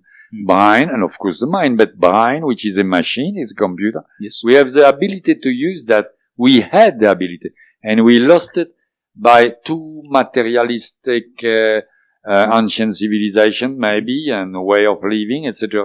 And this one now. So we should use telepathy. We shouldn't use the telephone. But we lost that. So then I stop you. And also, when you talk, we are going to be in a disagreement here a bit. When you talk about the religion as, don't mix up the religion and the natural law. Because the religion is same thing which came and been grafted like everything, like superstition, like religions are something totally different of the natural law. You don't need any religion at all, any sect, anything, any party, anything at all. You are an individual person. You have, by law, by the way, by the natural law, by the universal law, by the will of the Creator, the God, you have your free will. And that is, I could use the word, without talking about religion, sacred. We can use that word. That is very, very important. Imagine if God himself, we're not talking about any religion here, if God himself, call it the creator, like that we will be sure we don't talk about any religion. Mm-hmm. If the creator itself gave us a free will, he's the master, the guy who created us, if I say the guy, because I telephone him every day. So, the guy himself gave us our free will. Mm-hmm. Now, after that, if we mix a religion and a ritual and stuff like that, and brainwash, which happened many, many times, that's not our free will anymore. Then I will say the religion is going against the natural law, against the creator. You don't have, as Tao says, you don't have any temple. You don't need any temple to communicate with God itself. You can do so inside yourself by meditation. You can contact the God. You can contact God if you want. You can call it everything you want. You can contact. Of course, it's much easier to contact your higher self. I always compare God, higher self, as, it's a very good example. I say in my lecture, I say, anybody in the room knows the name of the Minister of Education in Australia? And very few people know. And some very nice people and proud to know say, that, I don't even know the name myself, forgot, that Mr. X. I say, very good, congratulations. Did you have a lunch with him? I say, no. Do you know him personally? No. Okay. Do you go to the school to perfection yourself, adult education? Oh, yes. You have a teacher? Yes, what is his name? I say, John. Or Maria, or whatever. Oh, yes, John. Do you know John? You like John? I say, yes. That's your teacher. Do you see him every day? If you go to school. Oh, yeah. I see him. He's good. He look after you. Oh, yeah. Okay. So that same person doesn't know about the Minister of Education, but he is the Minister of Education. He has a role to play.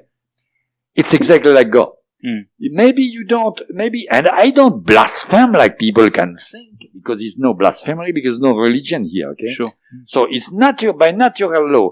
I don't address to God because he's at the other end. I don't call the Minister of Education because I want to know an information. I call my professor, my teacher. Mm-hmm. It's exactly the same stuff happen with your higher self. Your higher self is next to you. You can call it, if you want to follow an example of religion, your guardian angel. Mm-hmm. Your higher self can heal you. I mean, heal you. He can even heal a cancer. He can heal anything physical on you by his electron and his power in accord with your astral body, which is also a part of your higher self. It's a bit long to explain here, but it is very interesting of that, and I explain that all the time. It's very, very interesting to talk about it, because that is very important. You are not lost in the universe. You have your higher self looking after you, and the higher self came from God, and you came from God also, but you don't have any religion in a business. If you want to go to the church, good for you, because it is your free will. Michel Desmarques didn't say, don't go to the church, because that's up to you. Sure. Michel Desmarques say, you have your free will. Michel Desmarques say nothing, by the way. Michel Desmarques say nothing. Those people told me to repeat you that, and I repeated information I received from them, and I can tell you, when you see those people become even invisible in front of you, you believe it. I think where I'm coming from too, Michel, the question I have is, we talked about natural law, or about universal law following nature. For me, my question is subjective in the sense that some people are going to say, by taking X road, that's unnatural, whereas for others they'll say it's natural. For the actual individual that's listening to our program today, how will they know in their mind that the course I'm taking in my life is the natural process? In other words, be them, in their business or in their leisure, even sexual practices. How will they know what is the right thing to do if there's no, I guess, commandments as such laid down? Do they have to meditate, discuss it with their higher self? What's the best road, do you think? No, it's a very good question. Actually, congratulations. There's not too many people bringing that part. You have to follow your heart, if you like. you follow what you think is good for you. It's a part of the school. Before the time you came, it's too long to explain that. I explained that each time I need a board in my lecture because I explained that on a board, on a whiteboard, as when we were kids, it was a blackboard anyway. The whiteboard, I explained the higher self before you came on earth in this physical body, the higher self and yourself choose your life. And then you go on in your life, but also you arise. Everything by natural law is arise in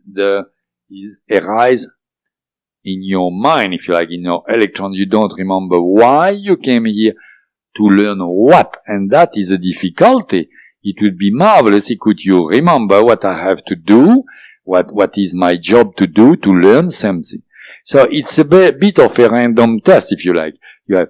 But of course, if you think, I give you a stupid little example. If you think it's good to take a lady crossing the street because that lady is an old lady, she can have an accident, you think that's good, okay? Now, do you think, or it's good I'm going to push that lady when the car is passing by under the car? Oh, sounds terrible. You know, maybe you are that person. You push the lady under the car. So, that's up to you to judge. If you think it's good to push the lady to kill somebody, that's up to you. Normally, you are going to say, no, I don't feel good of that. So, that was, of course, an extreme example. Well, Michel, actually, another example, sorry to interrupt you, is if you look at, say, war, we know right now in peacetime, if we murdered somebody, we're punished for it. However, if we're at war with another country, it is legal to murder somebody. And that's, I guess, where I'm coming from as far as the rules can be changed by society or by conditioning. That's why it's hard sometimes for the individual to know what is right, because we come back with a bunch of medals if we murder someone from that we're at war at. It is a very, very good stuff you sent that. It's very good. But then we became, in your program, I can answer to a lot of things I learned. Now I want to spend a lot of time with you and even with your audience about that, but that became philosophic. Yeah. Welcome back. We continue our series of Thiaoouba Truth, this time examining some of the mysteries of our planet Earth, which are covered in Michel de Marquet's extraordinary non-fiction book, Thiaoouba Prophecy. Michel, your book reveals many truths regarding Earth's greatest mysteries. Some of them, for example, are about the Great Pyramid of Egypt, which we've touched on today. With that, can you, I guess, detail a little bit more the purpose behind the Great Pyramid? You mentioned, of course, it's a communications tool used by ancient civilizations. Can you expand a little bit more along that line? Yes, what I say, actually, you have the scientists who send messages in space, and sending to message in space to have communication with extraterrestrial, even if they tell you in the street they don't believe in extraterrestrial. So they send a message at the speed of light, which is very quick, by radio, and they can receive a message in 10 years or 20 years, because the speed of light, even if you think it's fast, the planets inhabited are very, very far in a galaxy, and they will receive in 10 or 20 years or 50 years a message back. So we say, hello, how are you? And they say, we are very well, thank you. You can't have a real conversation, a real contact like that. I think I told you that a few minutes ago, but I didn't explain maybe really what's happened with the Great Pyramid. It was, first of all, the first pyramid on Earth was being built by the people of Mu in Pacific Ocean. They had a very great continent there, which was touching the top, about where Los Angeles is, going to Hawaii, going down there to Easter Island, and the west, it's about 2 or 3 times the size of Australia, almost 3 times the size of Australia. That big continent had great knowledge from the planet where they came from very, very long time ago. And that knowledge was to communicate through the galaxy immediately. What is an immediate communication? It is the telepathy, it is the thought. If I'm thinking now, I am in Thiaoouba, I can immediately think about my Doko, about Tao, and things I saw there. You know that? If you think about a parent in London, example, immediately you picture it. To do that, that's good, but it's good you don't have enough strength in yourself to telepath further than our solar system. It's already good. You can, if you are able to do that, if you are trained to do that, you have enough strength in your physical body to help and to communicate with people on Mars or Venus, or if people were in Venus, example, which is not. But Mars was inhabited, you could communicate with Mars. But if you want to communicate through the galaxy and go very, very much further, and also in different parallel universe, different worlds, you need an immense strength. So those people knew that, and they had a tremendous knowledge and technology, and they built a pyramid. The first pyramid was at Savanassa, was 3 times the size of the pyramid of Cheops. And Savanassa was on the continent of Mu, wasn't it? On the continent of Mu. Yep. Savanassa was the capital of Mu, actually. Mm-hmm. And they had built that pyramid, and they had built also the pyramid with big, big, big stone, not like we think they built the pyramid with slabs and stuff like that, but simply by the knowledge of anti-gravitation, which make everything weightless. So 50 tons stone can be lifted just by anti-gravitation with a little apparatus which is not bigger than a box of matches. My God. And move with one man. They had to, because it's a great job. Not only they build the pyramid, but also inside the pyramid, it is a shaft with like a cannon, if you like, where at the beginning your thoughts are going to be directed to a special place they knew inside the galaxy, into the galaxy, to send the message. Okay. Now, you imagine even if you had a pyramid in, I don't know, in carton or timber, and you could move the pyramid and look through a shaft and say, go, go, go, go, no, stop, stop, stop, yeah. And like a cannon to shoot a star somewhere, mm-hmm. It would be already a bit difficult. But if you build the pyramid by the bottom and you don't pierce the shaft, you build the shaft inside the pyramid, imagine the knowledge you need, not only engineer, but also great architects, mathematician to know how to do it. Mm. Also, the pyramid has to be built with the right orientation, I mean south-north or southeast, etc., and with a special dimension. You are going to tell me, Michel, I still don't understand what's going on, because the pyramid is simple. The pyramid is made and built like that with that knowledge to create a tremendous magnetic field inside the pyramid, which also, by the way, is field outside the pyramid. For that example, as I said before, in Egypt, which is a replica of the pyramid of Mu, the planes actually are forbidden to pass on the top of the Great Pyramid because everything electronic could stop. Now, the person inside the pyramid, inside the chamber of the king, is a person who used it. It was at that time a priest or the pharaoh itself.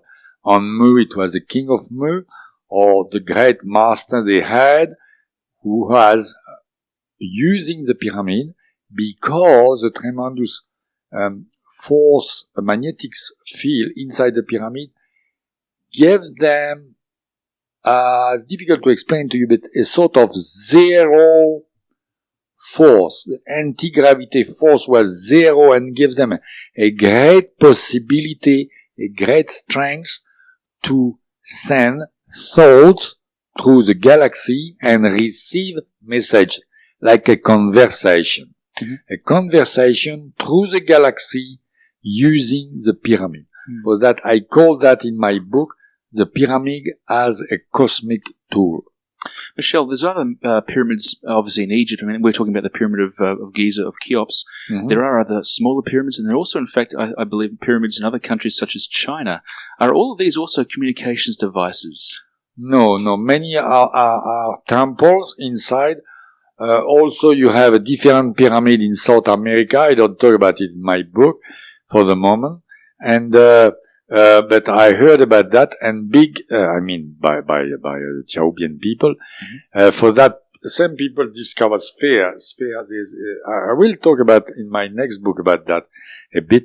Those pyramids are different, in South America with people like, geographers or scientists, they found in a rainforest, in a tropical forest, sphere of different dimension in stone. I don't know if you heard about that. I have not, no. Okay, those spheres, you can read that in a few books.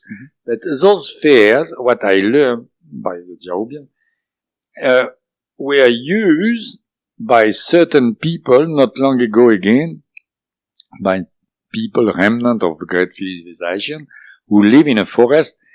Through the pyramid, they are used to explore the psychosphere. Did you hear about the psychosphere? Yes, I remember that. Yes. Could you actually explain that for our audience? Okay. Around each planet, since the beginning of the planet, at the speed of 7 times the speed of light, around each planet is turning like a fluid, if you like. It's difficult to explain. Electronic stuff. Around the planet, acting like Is it like an aura? blotter. Would you say it's like an aura around the planet? Is that fair to say? Around the planet. Yeah. All around the planet. And acting like a blotter, acting like a video, if you like, and everything is recorded. What we're doing now is recorded, what the neighbor is doing, everything, the car, whatever anything on the planet is automatically recorded. That is also by natural law, by the way, we were talking about it. But universal law, we can't know why, we can't understand, but it is like that. Now, the psychosphere, having everything from the beginning of the planet, imagine if you have the knowledge, you can go 100 years ago, you can go 2,000 years ago, and you can visualize everything like if you are on television, on a cinema. You have, even in color, you have the picture of everything. You can even, with the knowledge, see your birth, or the birth of your mother. But same time, many times we go in the psychosphere and we don't even know that.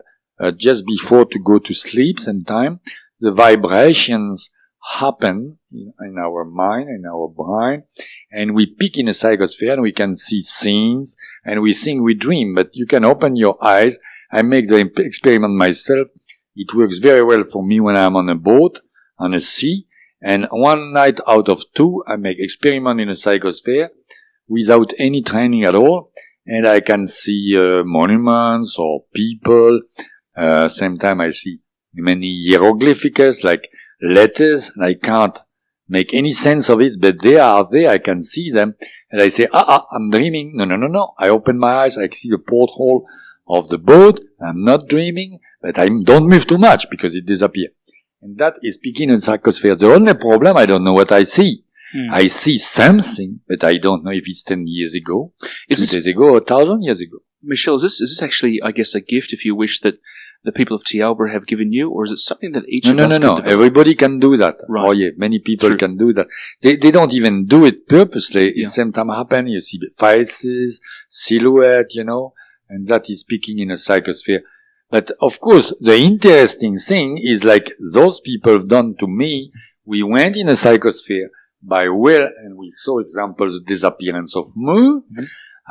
I saw those famous great master and the chief of the country communicating in the pyramid with different galaxy, different other world I could see, and in an astral it was very, very interesting to see from his third eye, from the chakra on the third eye we call.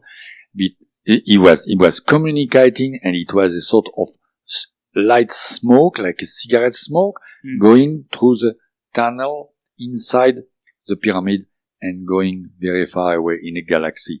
Because in an astral, you could see something you never seen in a physical, of course. Amazing. That was very interesting. Michel, also, speaking about the pyramid again, and I'm curious, the pyramid of Cheops, and we shared earlier on the program, is around 17,000 years old. I'm curious today, in the late 1990s, can it still be used as a communications tool to communicate with these people?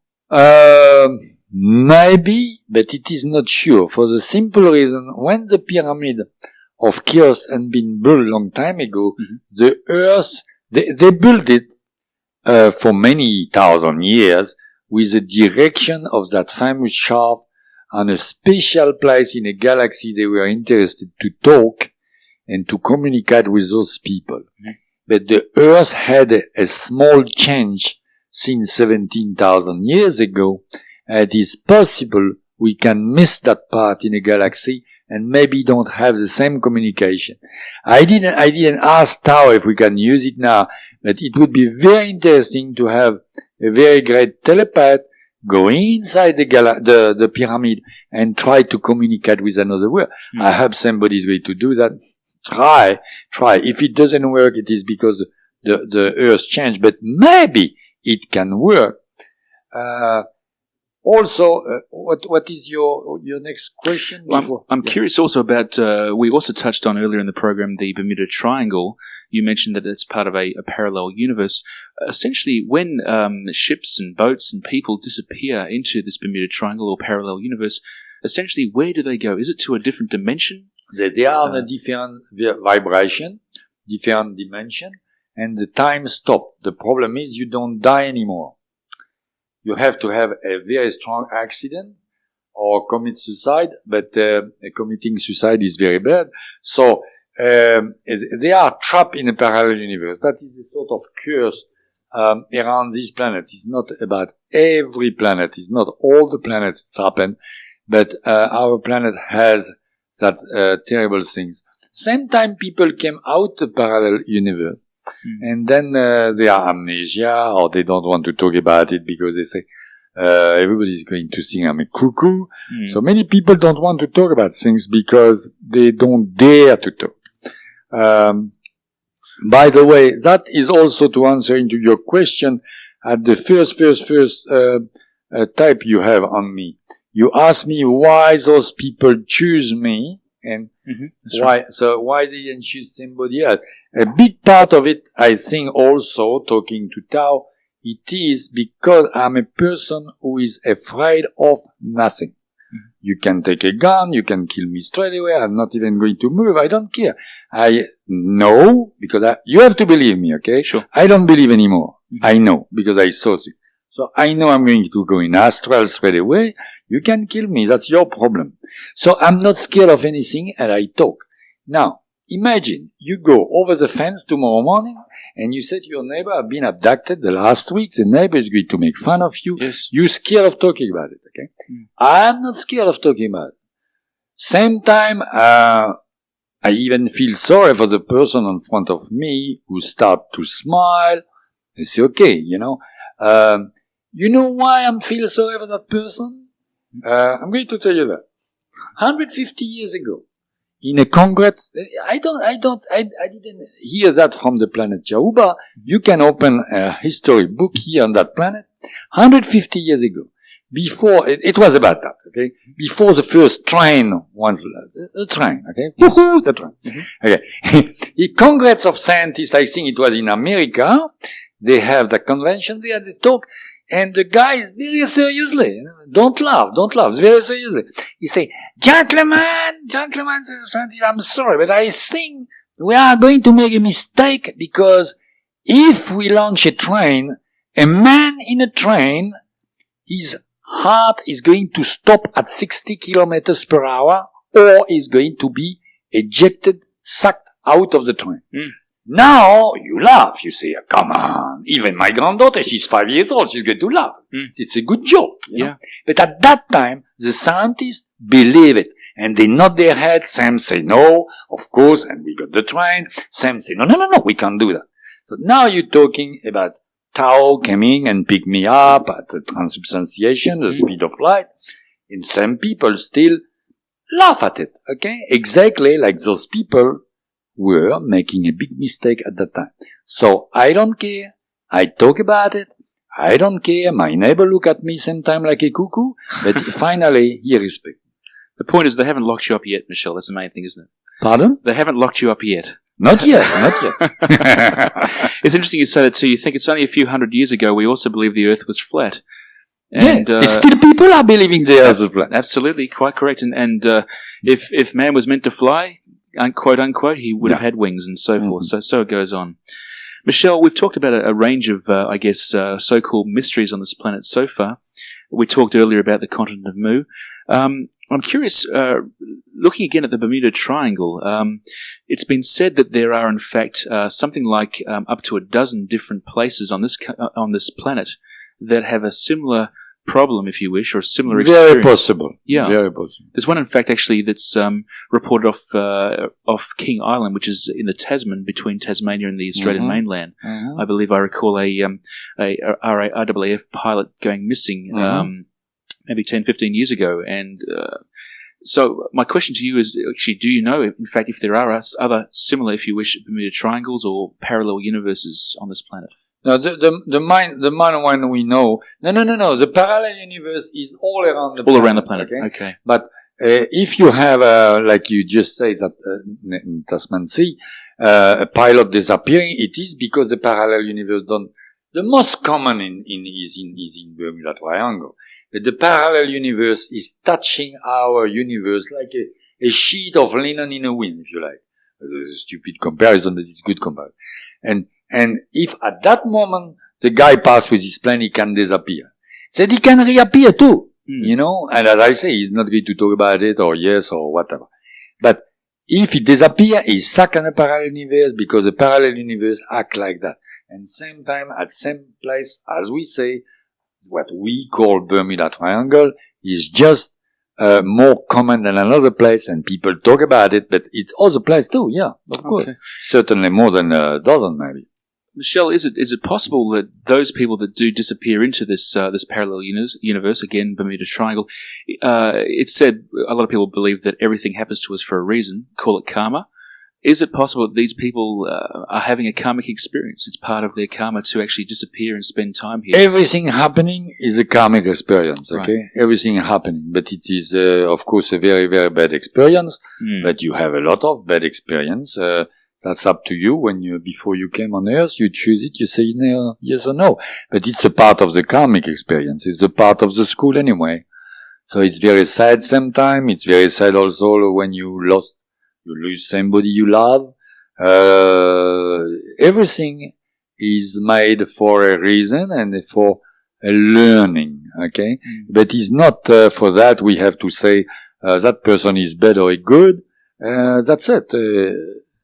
That it is like that. And we have to accept it as you say. I see you understood very, very well what I was talking about, because it is everything is a part of our own karmic experience. But each of us having a different experiment, if you like, or experience, and a different karma. So each of us have a different life and different goal in life, but nobody knows because you forgot about it after you preview your life, and you saw that with your higher self. So. Okay. Michel, one of the more fascinating pieces of technology that you discuss in your book for me certainly is space travel.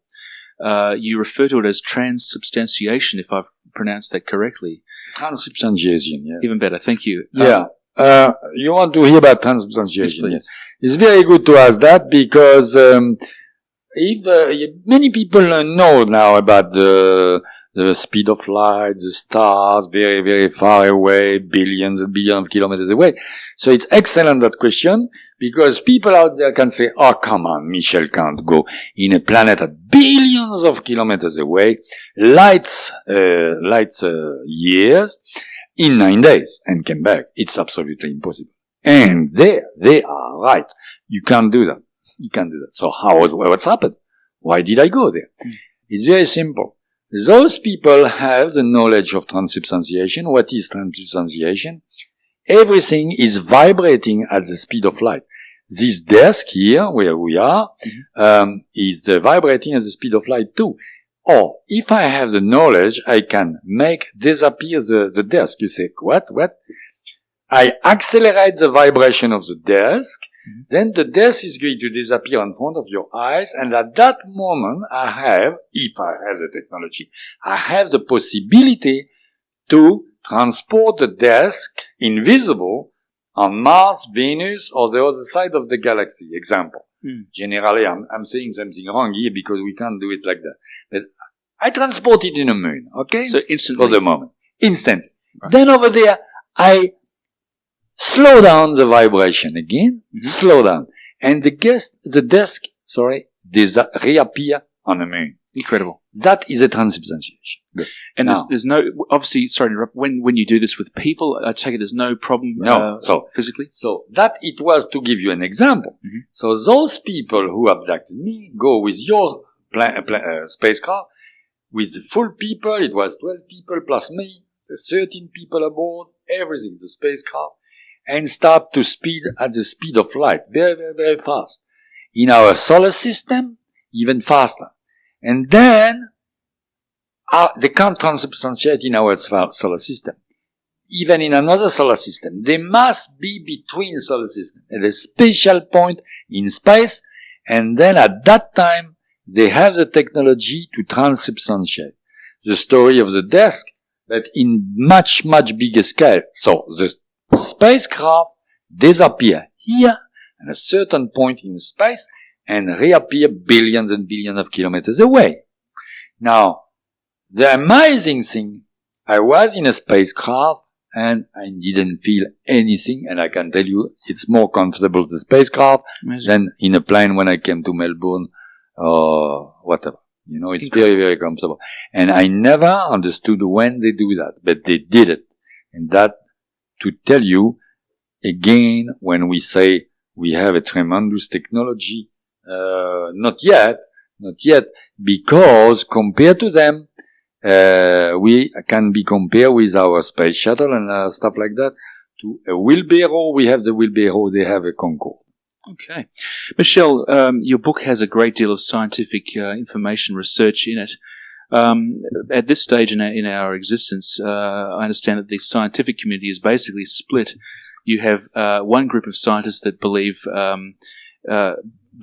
wholeheartedly in what you're saying and have actually been inspired by some things in the book.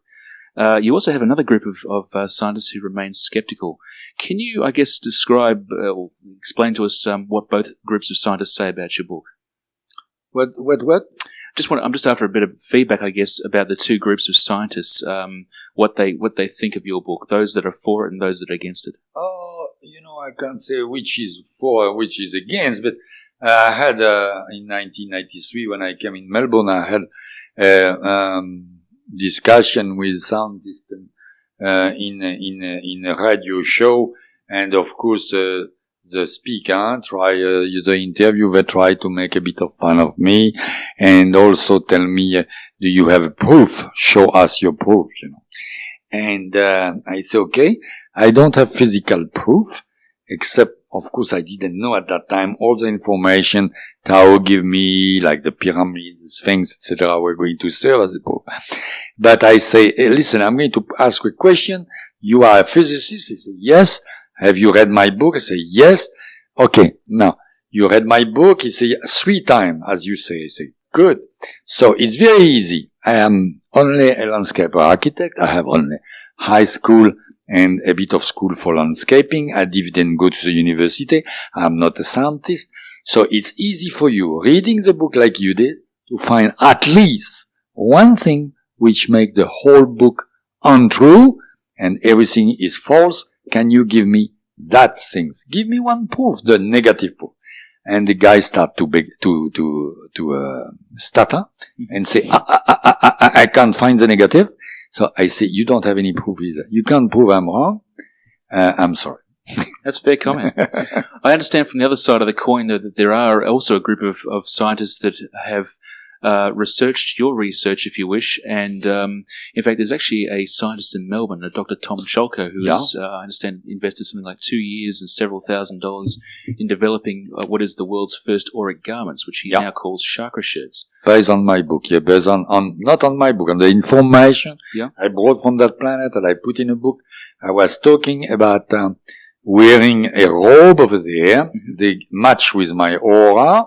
I hope everybody heard about the aura. Another thing also, the same scientists are against it. I don't know why, because they should know it. It's a natural phenomena.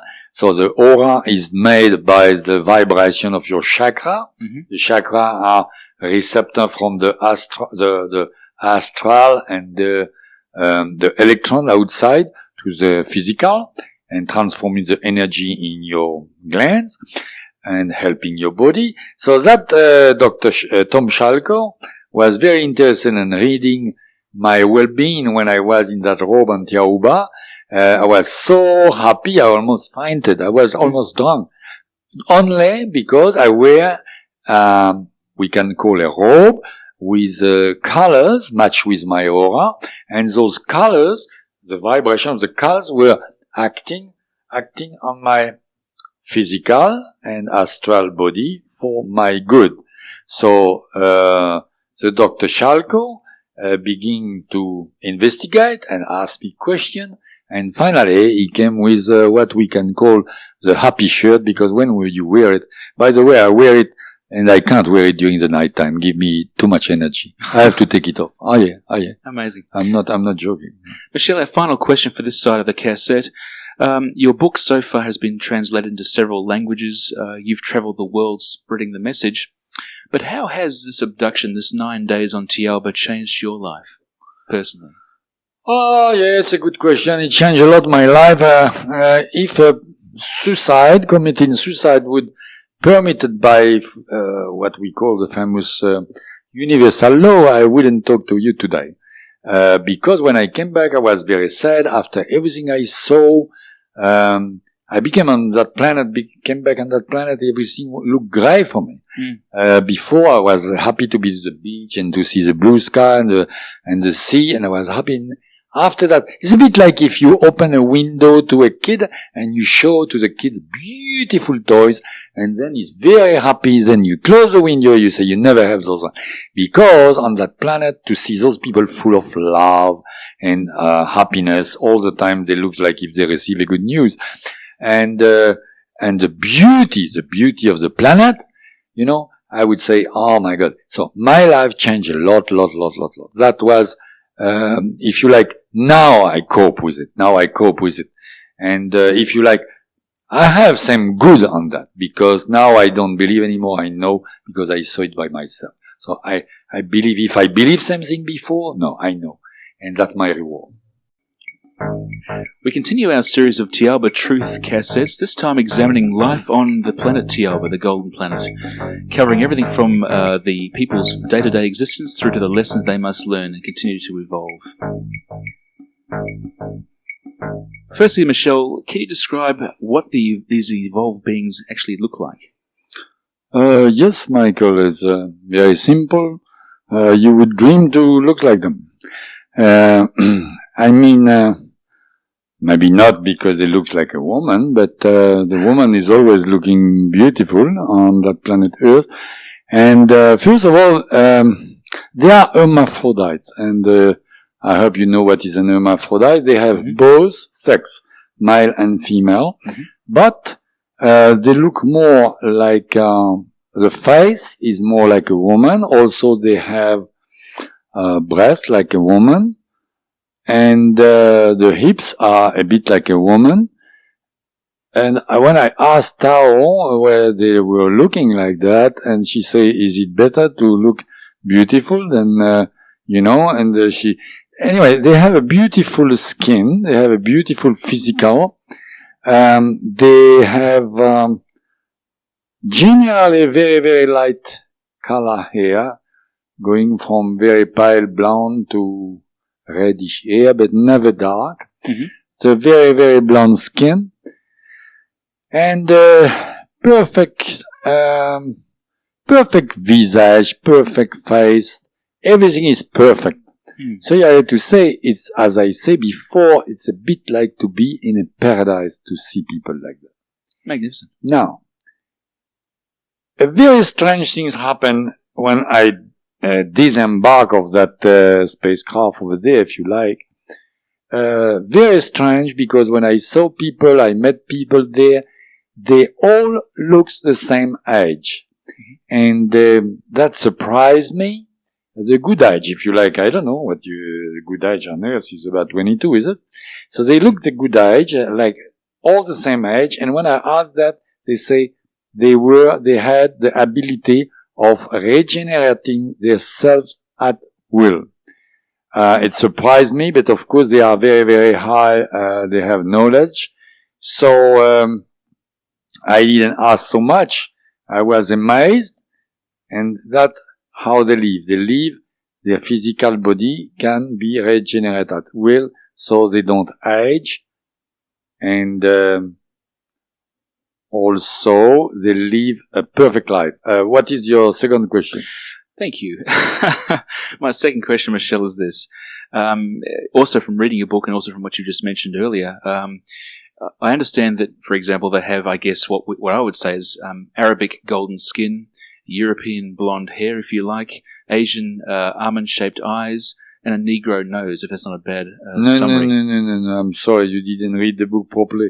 The Negro nose is not in It's not? in my book, because I talk about Arabian blonde skin and so on. It's only to give the most as I can give information of the reader as a comparison with things we know on this planet. For me, it was very difficult to describe it. First of all, I'm not a professional writer. I've done my best. And even with the help of Tao in our language, how can I compare? Because even if I use, I don't know, special words, nobody's going to understand me. So I compare. The only thing I'm teasing you, gently, don't worry. Of course you read the book. But the Negro, I don't think I put that in my book, because they have an aquiline nose, a pretty straight nose, a bit like the Greek people on the statue. You see the old-time statues. So they don't have that negroid nose. There's nothing wrong with the negroid nose. I mean, it's marvelous, beautiful people who are black on that planet, and I admire them. They're very beautiful, but that their eyes and their proportion, the color of their skin, the shape of their nose or their lips or whatever, that for them and for us, we look at them, they're beautiful. But those people don't have the nose you describe, but they have very, very beautiful. Yes, the only thing I say about Arabian or blonde, it was to compare, to give a comparison, to try to explain. For my terminology, my vocabulary, to try to explain the best. Like when I explain the color over there, do you want to ask something about color? Question about something? In due course. I guess where I'm coming from too, Michel, is this, that it seems, is it fair to say that it seems like they've taken, if you wish, qualities or features from the people of planet Earth. My question to you is this, that it says also in your book that you saw, I think, something like 200 different ET beings. Some of them you describe as being of reptilian in nature. Now, why is it that these evolved creatures look so much like such unevolved creatures, e.g. people from planet Earth, rather than, say, a reptilian humanoid? Be careful, don't make a mistake there. You say, they looks like unevolved creature. Don't look at the cover of the book. Because it's not because they are reptilian skin, they don't have a great astral body inside their reptilian body. The answer is very simple. They maybe look a bit funny, and those people were, first of all, we have to say for your audience, those people you mentioned were in a sort of what we can call, again with our terminology on this planet, our wax museum. Yes. It was about 200 people there, floating in the air by levitation, dead, and they coming from all different planets.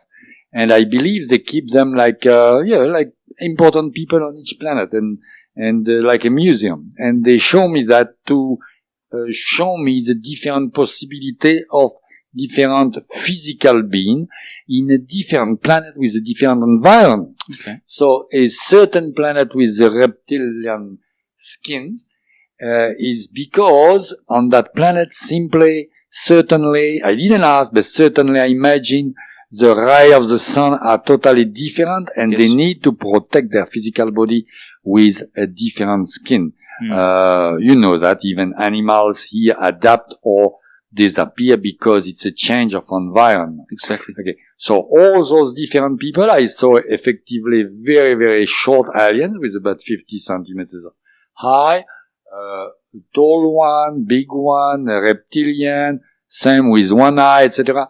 Was what they explained to me when I asked the same question you asked me. I asked how it was simply because all those different aliens live in a different environment. That is the only explanation. Very simple. But be very careful.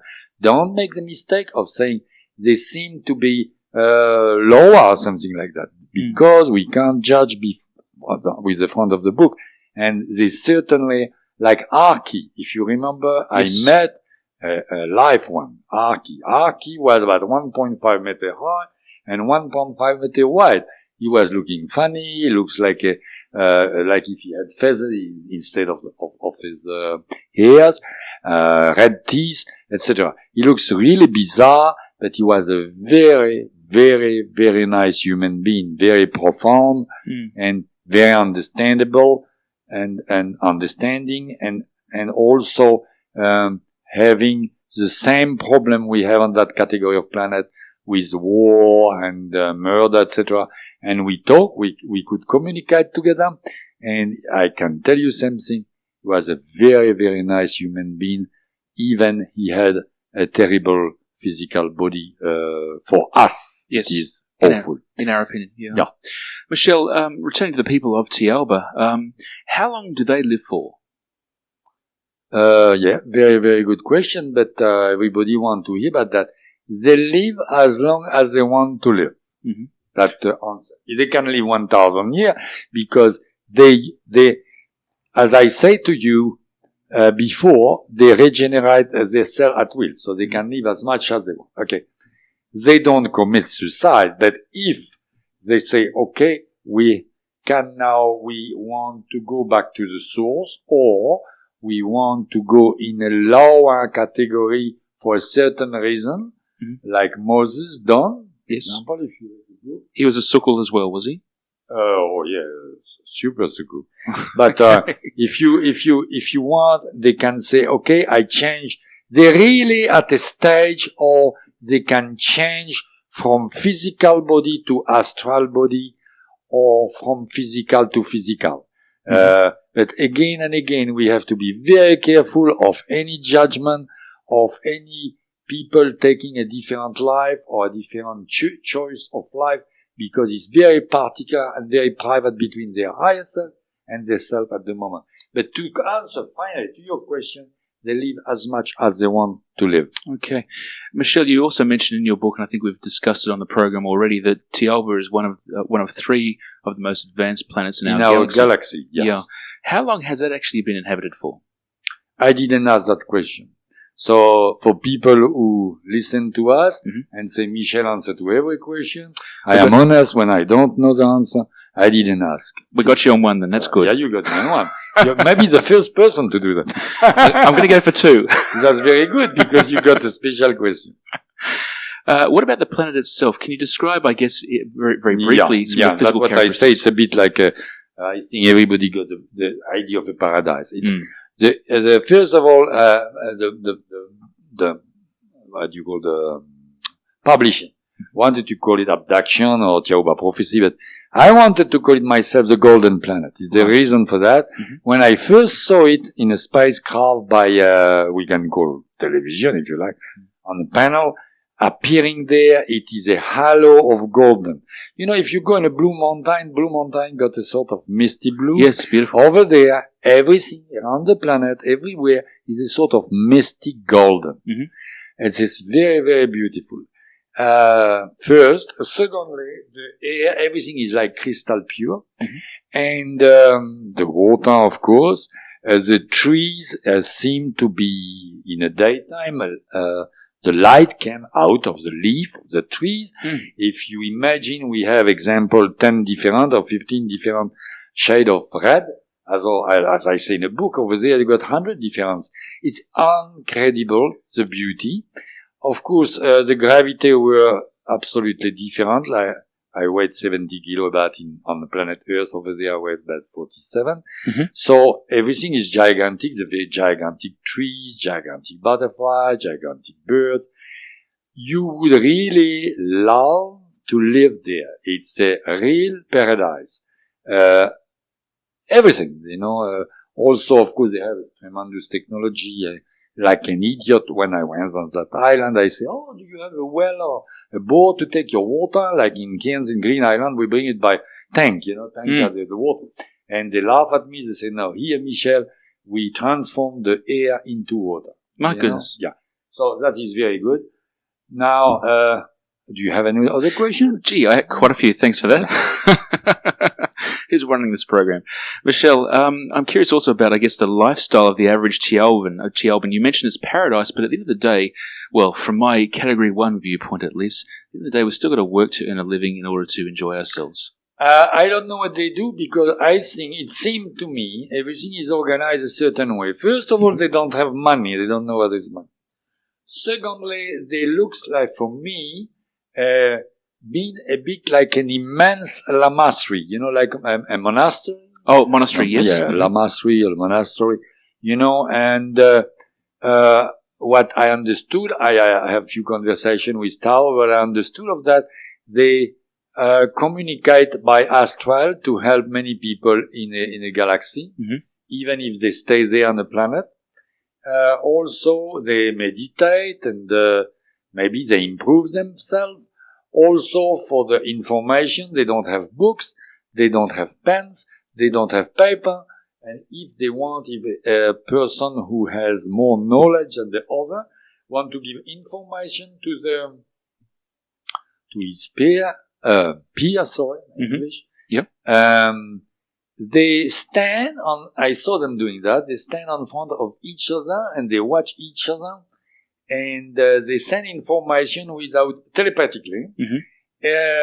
I asked Tao, and she told me that it is like absorbing, like if it is blotter. Yes. They absorb information in front of each other, like a sponge, by hundreds of thousands of words, if you like, the information without even talking. So they don't need a book, they don't need a computer. It's a bit like, I'm not good in computer. You are certainly better than me, but I think it's a bit like a disk on a computer, mm-hmm. which can inscribe information very, very quickly. Mm-hmm. But that is between human beings. They do that. So they don't need other way. Mm-hmm. They've never seen a pen or anything like that. Michel, I'm also curious too, like, in this world of ours, we have specialist people to do specialist tasks. We have teachers. We have engineers, we have cooks. Surely, I assume they eat. No doubt they have. Yeah, I eat there. I didn't like the food, by the way.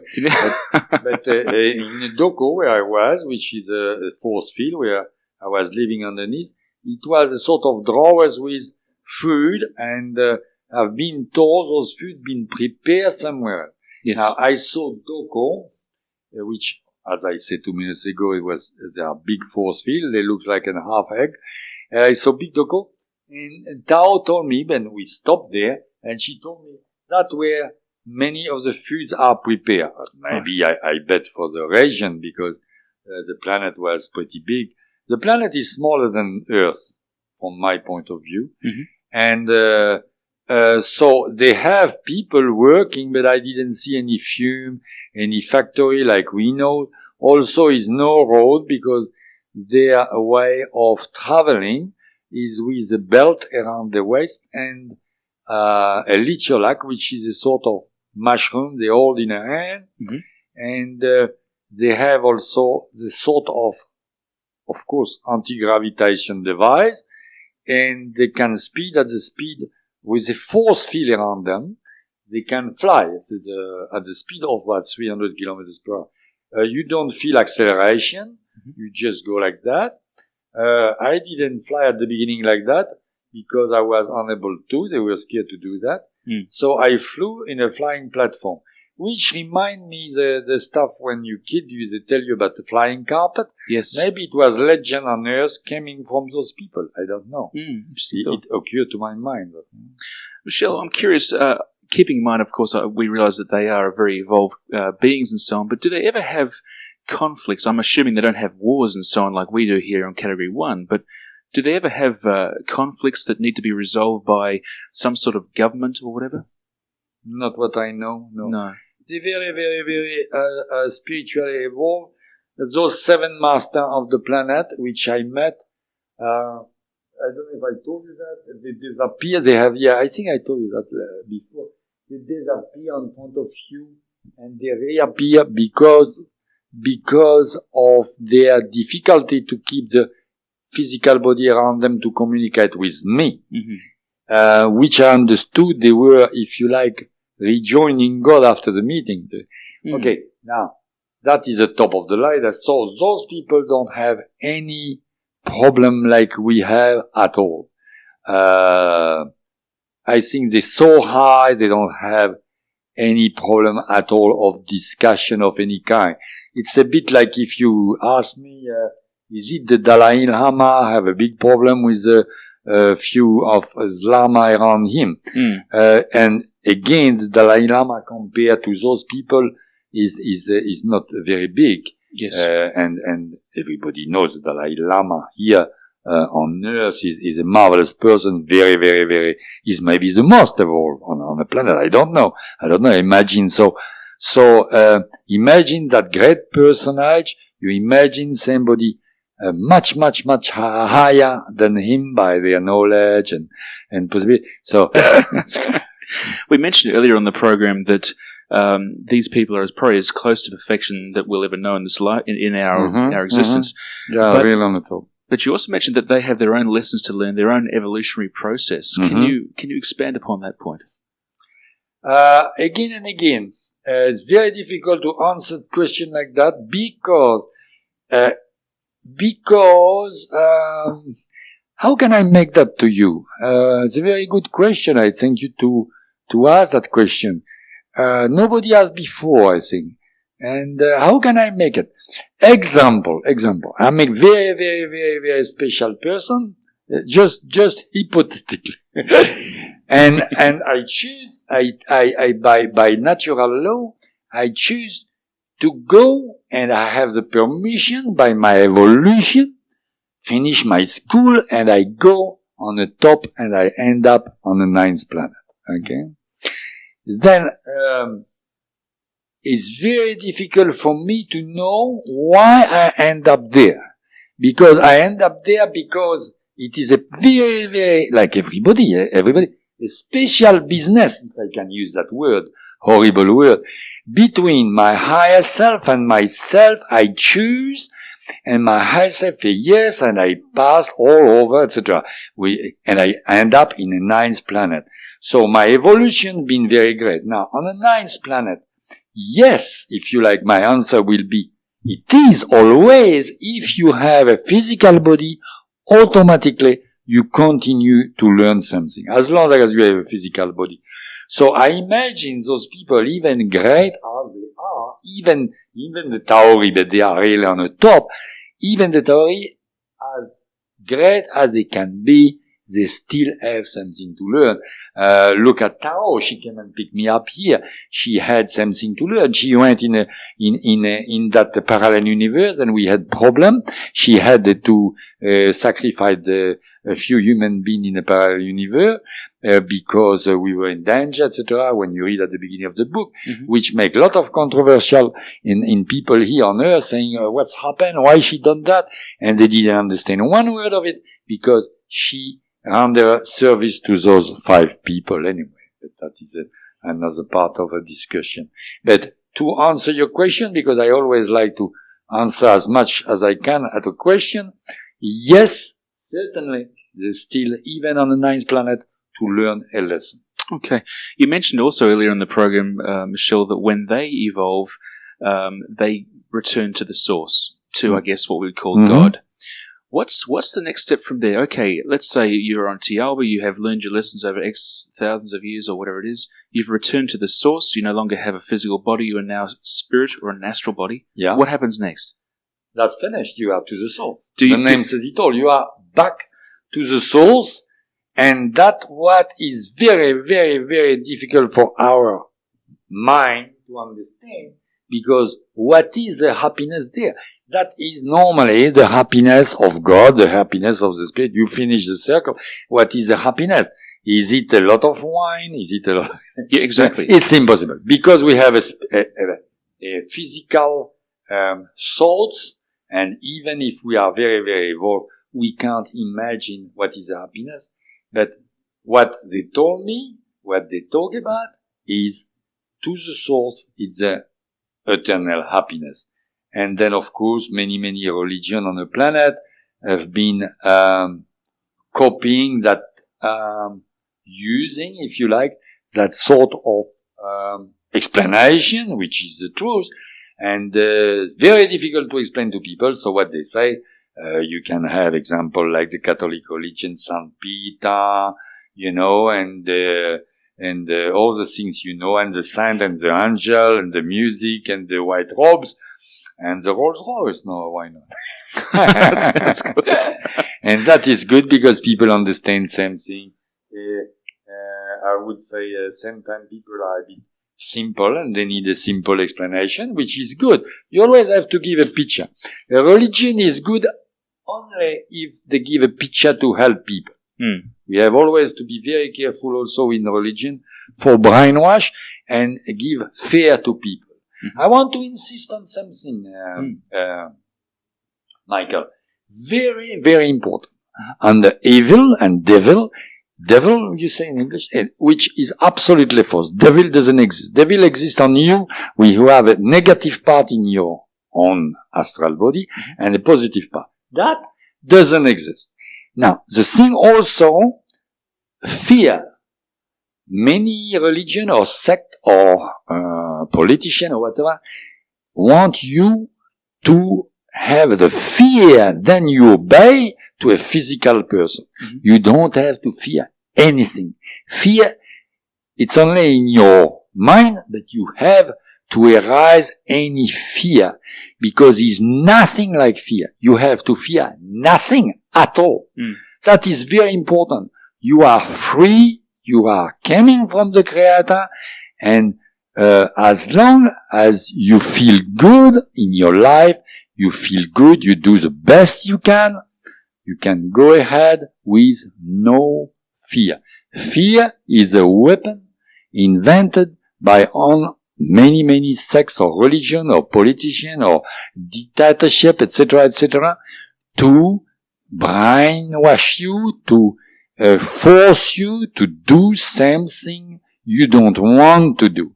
But what is in your heart, what is in your will, what is your common sense of good conduct, that's what you have to follow. Okay. Michel, you've actually just preempted me too. I had another question beyond the devil, which is good. Thank you for that. And that is ghosts. I mean, there's a lot of people that believe in ghosts. A lot of people believe there's seen apparitions. Yes, it's a good question. As I explain in my book, when you die, which is not true or either, is not nothing like that. But when your physical body die, disappear, your astral body go out the physical body. 81% go to rejoin your higher self, definitely after 3 days. And during 3 days, sometimes turn around the physical body. But 81% only, and 19% of the electron go and recycle in the nature. Right. Okay. It's a bit complicated to explain just like by radio. You have to read the book. And those 19% same time are recycled, same time stay a bit longer around the place where you had lived for certain reasons. They don't want to go. And that is what we call a ghost, because it's electronic stuff. It's a part of the astral body. And some people can see that and they call it a ghost. Now, when they say the ghost, I'm sorry for some people who don't want to don't want to or believe on that, that I'm sorry for them, but it doesn't work like that. They say the ghost can move bottles or move things and do noise. It's about impossible because it's only astral. It doesn't have any strength to do that. Okay? And you don't have to be scared of about any ghost like that, but it is possible. But can in fact a ghost, if you wish, this 90% of electrons which are left on this planet, can that actually affect emotionally, let's say, people with a physical body? In other words, can you feel pressure on you? Can you be annoyed because a ghost... Not for long. And also, you have to be very careful. If you see examples, those 19% that you say it's a ghost, don't let impress yourself. What's happened, your astral body, yourself, I always call yourself, which is your astral body, forget about the physical, which is inside your physical, of course. Yourself is impressed and can be influenced and can be even sick physically because of impression like that. You say, oh, a ghost is after me. The voodoo, the voodoo in the island over there in Antilla and everything work perfectly because people believe on it. Yes. If it's the scare, always the fear. I talked about it a few minutes ago. No fear. If you really think something, then that influences your physical body, you become sick and you die. Well, we are co-creators of the universe in a sense, you could say. Yeah, makes sense. Excellent. Michel, just to wrap up this side of the cassette, we're almost through again. Just to return to the people of Thiaoouba, I'm curious, is there any way that somebody on Category 1 in the physical world right now, could they actually, in fact, meet Tao, who you actually met up there? Why not? Tao is possible. Tao can be here in the studio now, in Astral. Tao could, if she want to, transform her astral body and appear, say, half physically, because they have to take precaution about our bacteria. So it is possible. But astrally and by thought, Tao can came and same time influence people. But that only if the people are prepared, only if it's for the good, and they're always for the good, I mean, if the people are for the good. And if they are prepared, accepting it, but don't think you are going in a supermarket and see Tao tomorrow morning, because they're very busy people. I'm taking I'm smiling, I'm taking a bit like a joke. But I had a very, very strange experience one time, or two or 3 years after my abduction in Cairns. A lady said to me, hello, Michel. And instinctively I say hello because I'm very well known in Cairns. Many people know me. And finally I turned back. I say, but who was that? And it was nobody behind me. And I look everywhere and it was only another lady. And I think it was a sign because I was very, very sad. I had a big problem before they published my book, to publish the book, etc. And I was very sad I didn't have any news from them. And then, I think it was a sign like that. But it was not a human being of 10 feet high. But when you read the book, you can remember they can transform themselves in a normal size. Shrinks, if you like, at the normal size. But that is a bit too long. We have to write another book now.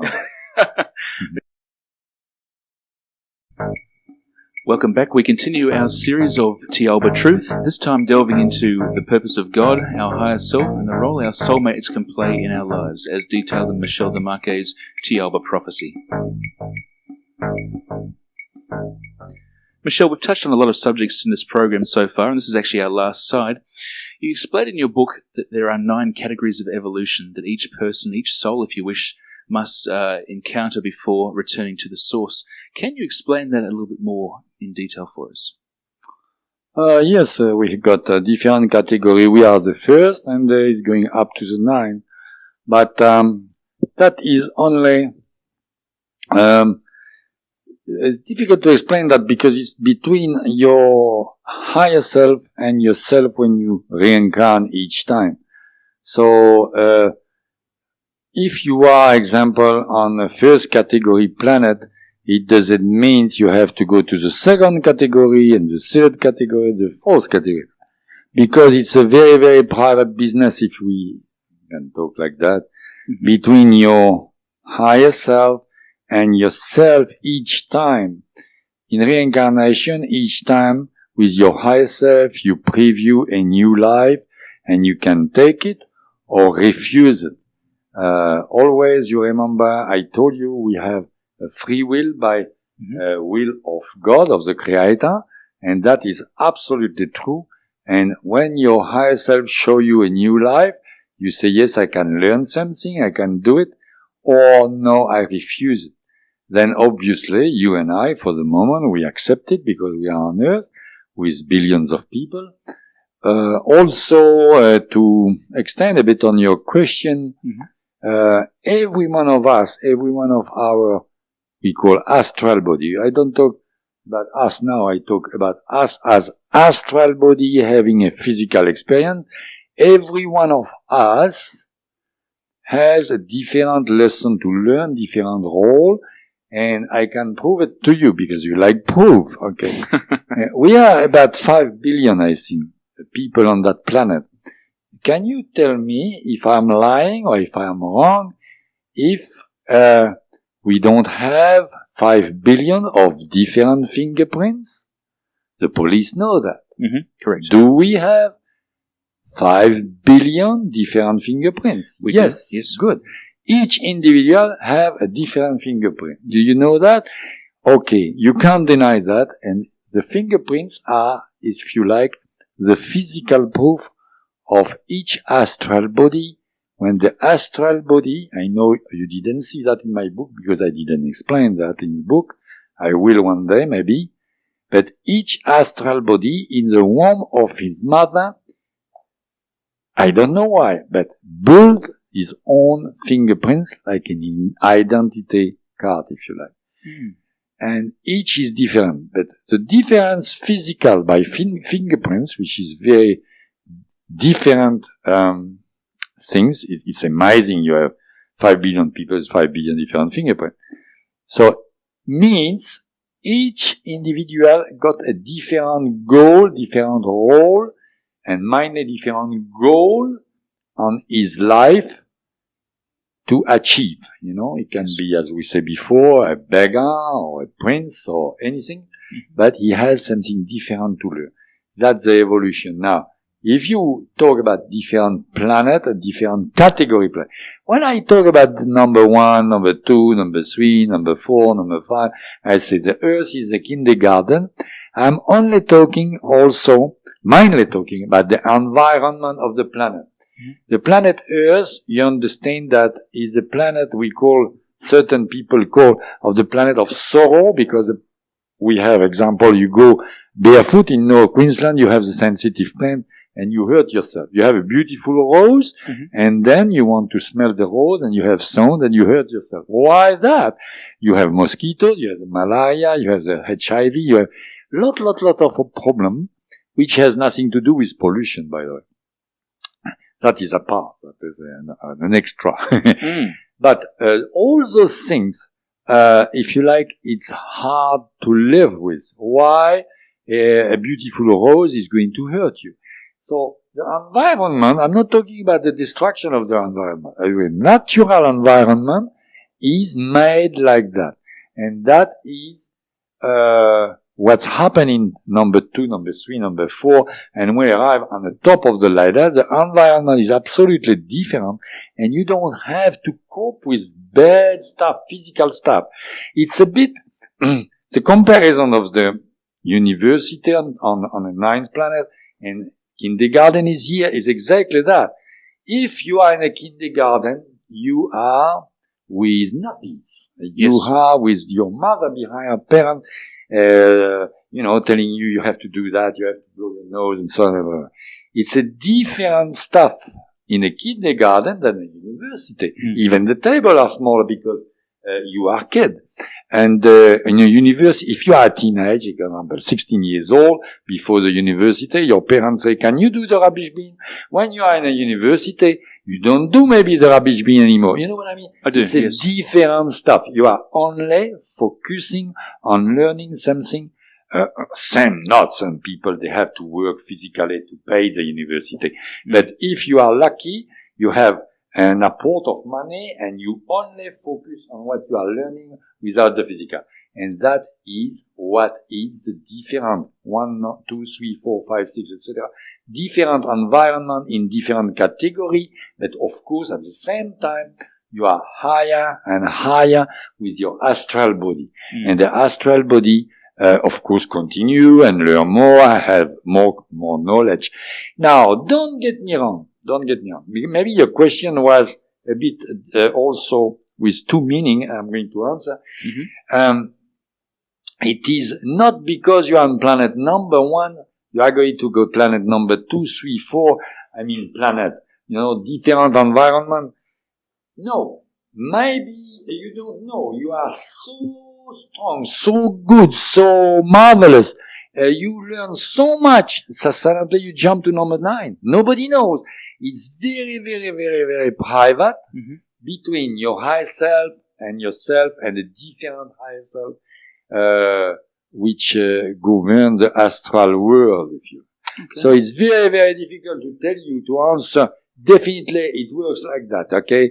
You take a Holden, then you take a Porsche, then you take a Ferrari, and you come back at the Holden, and you take the Rolls Royce. It doesn't work like that. Yes. Okay? It's very, very difficult to know that. Having said that, though, Michel, and I know how long is a piece of string, is there any sort of average number of lifetimes that somebody could experience on one category, such as this first one? No, either. You can have, example, I think Tao had 270 lifetime, and I am in my 81st. Nobody knows what's going to happen if it's a 10, 20, 300, and it has a lot of things written about lifetime. A lot of things, like people say, certain religion, I think in India, tell you, you can have 3,000, 4,000 lifetime. Certain people maybe have, many lifetimes, same as less. Depends, because finally the lifetime is just the car you inhabit. It's a bit like if you tell me, my father had 10 cars in his life, and you say my sister already got 20 cars, and she's twice younger than my father, something like that. It's a depend, all depend. You can't put a real rule on that. It's the individually different. So you could easily spend it on, say, this category on Earth. You could easily have been here for, say, maybe 200 or so years. 200 or so lifetimes. Yeah. You can say, look, I've been in a different category of planet, and I am 81 lifetime here, and I've been higher. So I hope it's my last one. I don't know. Yeah. We can't say that. Okay. You can try to imagine, but we will wrong all the time because it is absolutely private between your own higher self and yourself. Fair enough. I understand that. On earlier tapes, we looked at the essence of God, and you said that God is an immense collection of electrons, a massive electrons. The center of the universe. In the center of the universe, that's right. There's the age-old question, Michel, about what came first. Was it the chicken or the egg? And my question to you is basically, it's a biggie. What came before God? And in fact, who or what created God? Aha. That's the second time people ask me that question. Good. And there's no answer for that one. There is That's two. That's two. No answer for that one. Nobody knows. Yeah. Let's try for three. Yeah. Okay. That's a very good. And everybody wonder about that. Yeah. And I asked Tao too, and she say, we don't know.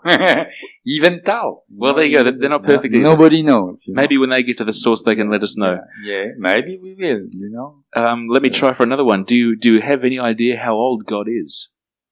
Oh, we don't know. That's like the people in religion, example, they tell you for the eternity, never start, never end.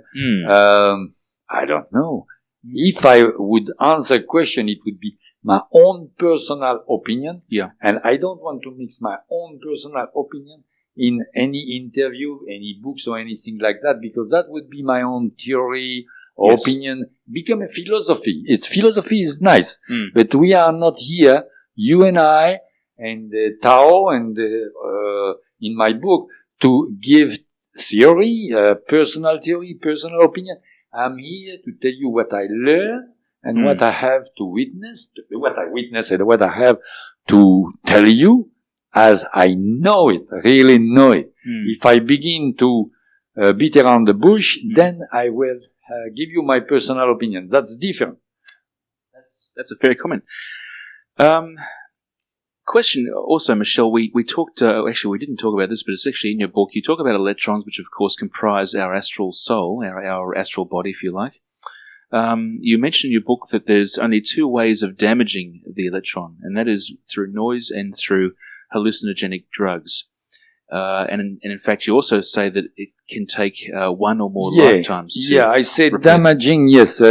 Maybe the terminology is maybe exactly, but it's a very, very bad, Disturbing, if maybe? we say, disturbing, deforming, deforming. Do you understand? Yes, I do. Deforming, you know, the shape, the form, Yep. the electron. That's the only thing. The very, very loud noise, and also not Panadol. No. So, But hallucinogen drug yes. became that. It's very simple. Instead of sending the right information to your high self, you send the wrong information with the hallucinogen drug. So the drug is to be banished for people. I know out there certain people are very happy because they say, we got an artificial paradise, we're happy, and we, first, the worst thing is sending false information to their higher self, Yes. and deforming the good electron, so they can come back many lives to, not to be punished, but to readjust, relearn. It's a waste of time. Yes. It would be worse, much worse than this life, first. Secondly, they make the fortune of a bunch of bastards out there who sell them drugs, okay? Right. So they are losing all the way. Yes. Okay? They give their money to those people, but that is nothing to do with your question. Your question is about electron. And they deform their electron, and that is very, very damaging. It's a bit like, again and again, the chauffeur is in a car, the driver is in a car, and you take a knife and you start to attack the driver. So the car doesn't care because it's the driver. Now the driver is going to bleed, and the drug is doing that. The drug gives you false information. Yes. Now, the person out there who listen to that and say, oh my God, I didn't know that, and I'm going to try to get out of the drug, and they can do that. They can do that not only for money, but it's just mainly for their own sake, because like that, they are going to already repair the damage now. They still can do it. It will be maybe a bigger effort for them to do it, and they will maybe, if you like, evolve more now on doing it than to say, it's too late, I give up. You know? So, what's the answer then, Michel? Is the answer, in terms of repairing your electrons, is the answer to meditate, to live a more holistic lifestyle? And stop taking drugs as soon as possible, and to meditate, and that's it. That's it. Meditation and good friendship with other people. We are all on that planet on the same boat. We have to really act together. You know, that is a very important stuff. Is it fair to very say? important. It would be less war, less rubbish if we act together. I know maybe it can seem a theory, but it's not a theory at all. It's very, very possible to do it. Many people do that all the time. So is it fair to say to actually mean well in life then, Michel? Yeah. Mean well. Just thought I'd get that plug in there. That's excellent. I guess I'm also curious too, Michel, we've talked about basically electrons being virtually indestructible. You've mentioned that instead of damaging, we can malform or deform them. If a person does actually damage their electrons, they spend a life on hallucinogenic drugs like LSD or whatever, in their future incarnations, what actually happens to that person? What damage does this person undertake? That person got a false information on this one, so she has to repair the damage she's done in another lifetime. Right. So I can't tell you what she's going to do because it will be a part of the famous karma. The karma is to relearn and relearn. The karma is not a punishment. The karma is a law Education. of cause to effect. So if you do something now, you have to, we can say pay for it if you like, but it's not really the word pay. Maybe I use even in my book to more giving a better picture. But you have to do something about it one day or another until you learn the lesson, and it's better to do it now than to do it later. And what about, sorry to harp on this matter, what about things like, we all understand what hard drugs are and so on. What about soft drugs such as alcohol, such as marijuana, which is controversial? Okay, marijuana is maybe, I don't know, I never smoked it, but I heard about it and people say it's just grass and it's soft. No, because they have hallucination, what I heard about it. Yes. And so finally, everything where you can have an hallucination and feel your astral body going a bit out of your physical body can be dangerous. Not can be dangerous, but it is dangerous. So that's now, alcohol as well. I had a very big discussion with Tao about that. Because Tao, we can say, drugged me twice. She drugged me one time, She drugged me one time to put my astral body out of my physical body. I talk about it in the first chapter.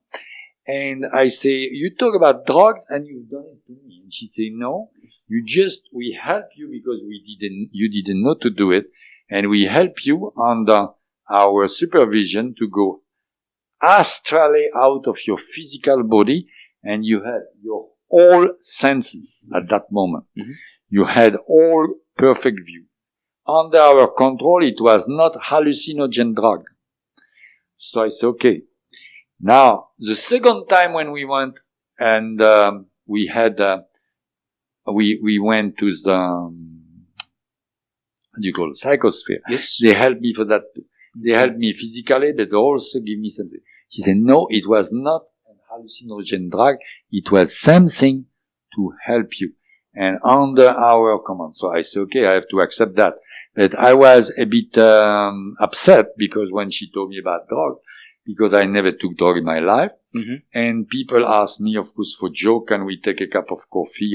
Now, you asked me before something more important, you say alcohol. Alcohol is not really a hallucinogen. Right. But of course, if you become drinking alcohol, you are not on control of yourself. Yes. Then you became, of course, alcoholic. You're not in control of yourself. You're losing your time. Yes. So alcohol and that kind is no good. I drink alcohol myself. I like very much a glass of wine. I'm very disappointed you didn't bring a glass of wine here. The check is in the mail, Michel. Yeah, okay. But to be drunk accidentally, that happen in your life is nothing really bad about that at all. But if you became very much drunk all the time, you first of all your physical body is damaged. Secondly, your astral body is not really damaged, but you have also too much false information, and that's no good. So, of course, it's not a very good idea, but definitely the hallucinogen drug, like all those drugs, actually, people drug themselves, they are losing all the way, so they better stop it as soon as possible. Point because taken. they're losing for their wallet and they're losing for the main thing, of course, is the astral body. Absolutely. But I beg them, if they listen to that, don't say, oh, it's too late, I've been drugged all the time, I'm going to commit suicide, because commit suicide is the worst thing you can do because you're losing your time absolutely, completely. So, don't drag yourself, don't commit suicide, and be happy and enjoy your life as much as you can, and everything you think which can be good, common sense, you follow common sense. And that is the best way to do. So it gets back to taking the natural approach, as you said, with the universal natural law. approach. Yeah. You have a tree. The tree is making oxygen for you in the environment. The tree is making flower for production, etc., etc. It's normal. You don't see a tree bearing snake. You know what I mean? Yes. And that's it. Exactly. Michel, we've talked at length on our program today about the physical body and, of course, the astral body, or as most people know it as the soul. You also mention in your book that there are, in fact, another 7 bodies attached to each human. Can you explain briefly what they are? I don't remember exactly all of them, but you have the fluidic body, which is connected with the chakra. Mm-hmm. Of course, the physical, the astral, the overcosmic body, the etheric body. The etheric body is what we call etheric. It's exactly like an egg around you. Right. Depends the terminology. Sometimes people, how they call it. But that sort of egg around you is to preserve you against nocive cosmic influence in the universe. Mm-hmm. The nature have done that. For that, when in Thiaoouba they build those doko, yes, which are their force field, mm-hmm, they copy the nature as an egg. You have around you a sort of etheric body, which is, you live in an egg, if you like. Yes. Okay? And that is not to be confused with the aura. The mm-hmm, aura is something absolutely different. Mm-hmm. The aura is only the color emitted by your chakra. Okay? Okay. Excellent. Michel, we're getting towards the end of our program. One thing that's still on my mind is, I guess, the soul. We've talked a lot about the human soul evolving to higher categories. How about the animal soul? If you take the Eastern religion approach, they say that we start life as a plant, we progress to the animal kingdom, and then from there we progress to the human kingdom. And of course, you lived, I'm giving you a very simplified version here, but if you live, for example, a life of gluttony, you may return to being a pig. That's my understanding of some Eastern religions. Say that again? If you lived a life as a human of gluttony, you may return as a pig, for example. That is a lot of legend and a lot of religion, but like we said before. Yeah. So what you're talking about, sorry to cut you, but sure. What you're talking about is the metempsychosis with the human going and animal going in. Mm-hmm. They have, the animal have their own, if you like, kingdom. They have different bodies only. They have an astral body for good, mm-hmm, and you can call that a kingdom if you like, but it's no mixture between animal and, that is certain religions say that in reality it is no mixture between animal and human body.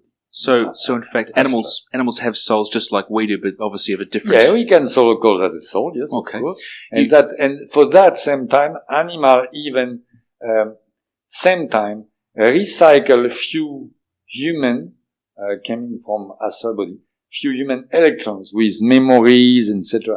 Interesting. And for that, as if you like, everything in nature became one. Interesting. Michel, is it acceptable in terms of universal law to eat meat, or should we all be vegetarians? Yeah, everybody do what they want to do. Okay. Those people over there don't really eat meat. They eat sort of seaweed and seafood, mm-hmm, but to eat meat, if you look at the term of eating meat to not killing an animal, okay, that is a divergence of point of view because you have different things there. I can tell you something. If we look in a natural law, you have a lion eating the antelope, okay? Right. Or the dog eating a rabbit, mm-hmm, so you can tell me also, of course, a human being shouldn't kill, Now, one thing is, in your physical body, you have canine teeth. Yes. By creation. You have ground teeth for the grain. If you're comfortable eating half meat, half vegetables, that's good for you. If you're comfortable, many people, they're comfortable to eat only vegetable, and I think they are right to eat only vegetable. Some people, they're comfortable to eat fish, to eat meat, if they are in need of that, because I know myself some people who really need to eat meat, because if they don't eat meat, they become weak. Yes, so that's to everybody is, as we said before, different, and that is a little detail, I think.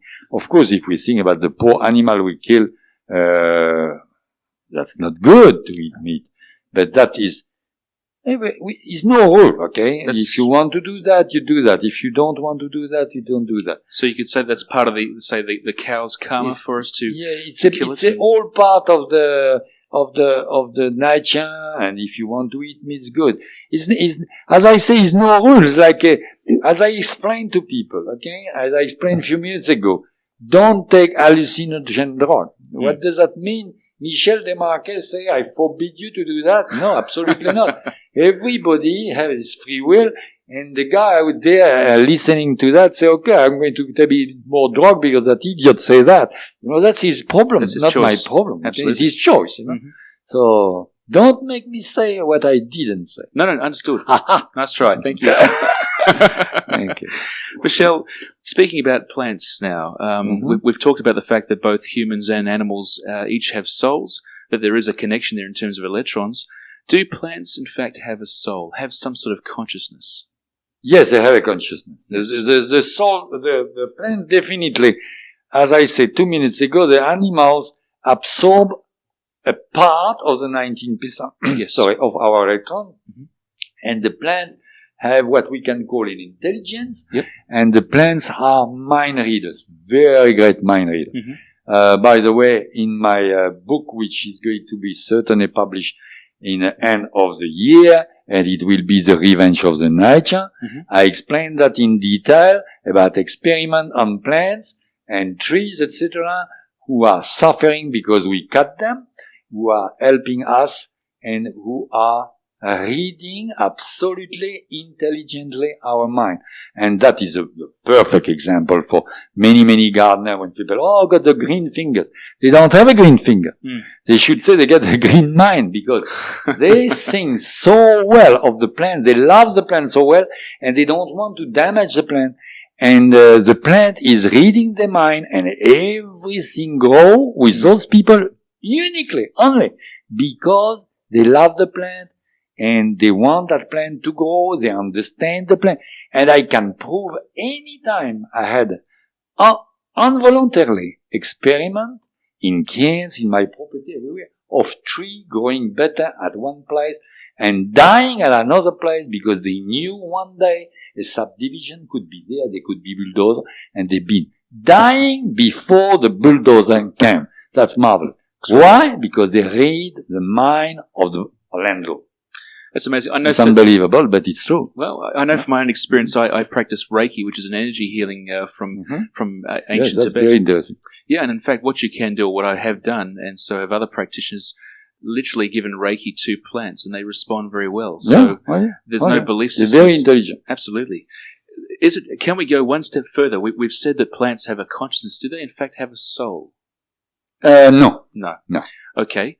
Going one step back then. But they have electrons. They have electrons. But we can't call that really soul. Right. With animals which do have souls, do they have an evolutionary process like with us, we go from category 1 to 9 to the source.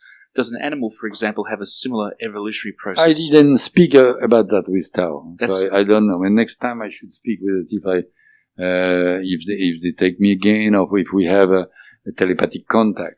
And I could answer you. I feel good. I think that's question number 4 I've got you on, Michel. I'm going well. Yeah. Michel, we've covered a lot of ground in this 3-hour program. Just to finish off, I'm curious, you've obviously evolved and learned a great deal yourself. What was your original beliefs before going to Thiaoouba? Oh, yes, it's very simple. I've been raised Catholic, and after that I didn't believe on anything anymore. No God, nothing. And finally, reading few books, I say, I think the best is reincarnation, okay? So I thought reincarnation was my belief, okay? Now I have a very great reward after that, because after what's happened to me, because, as I said before, I don't believe, I know. And that is my reward.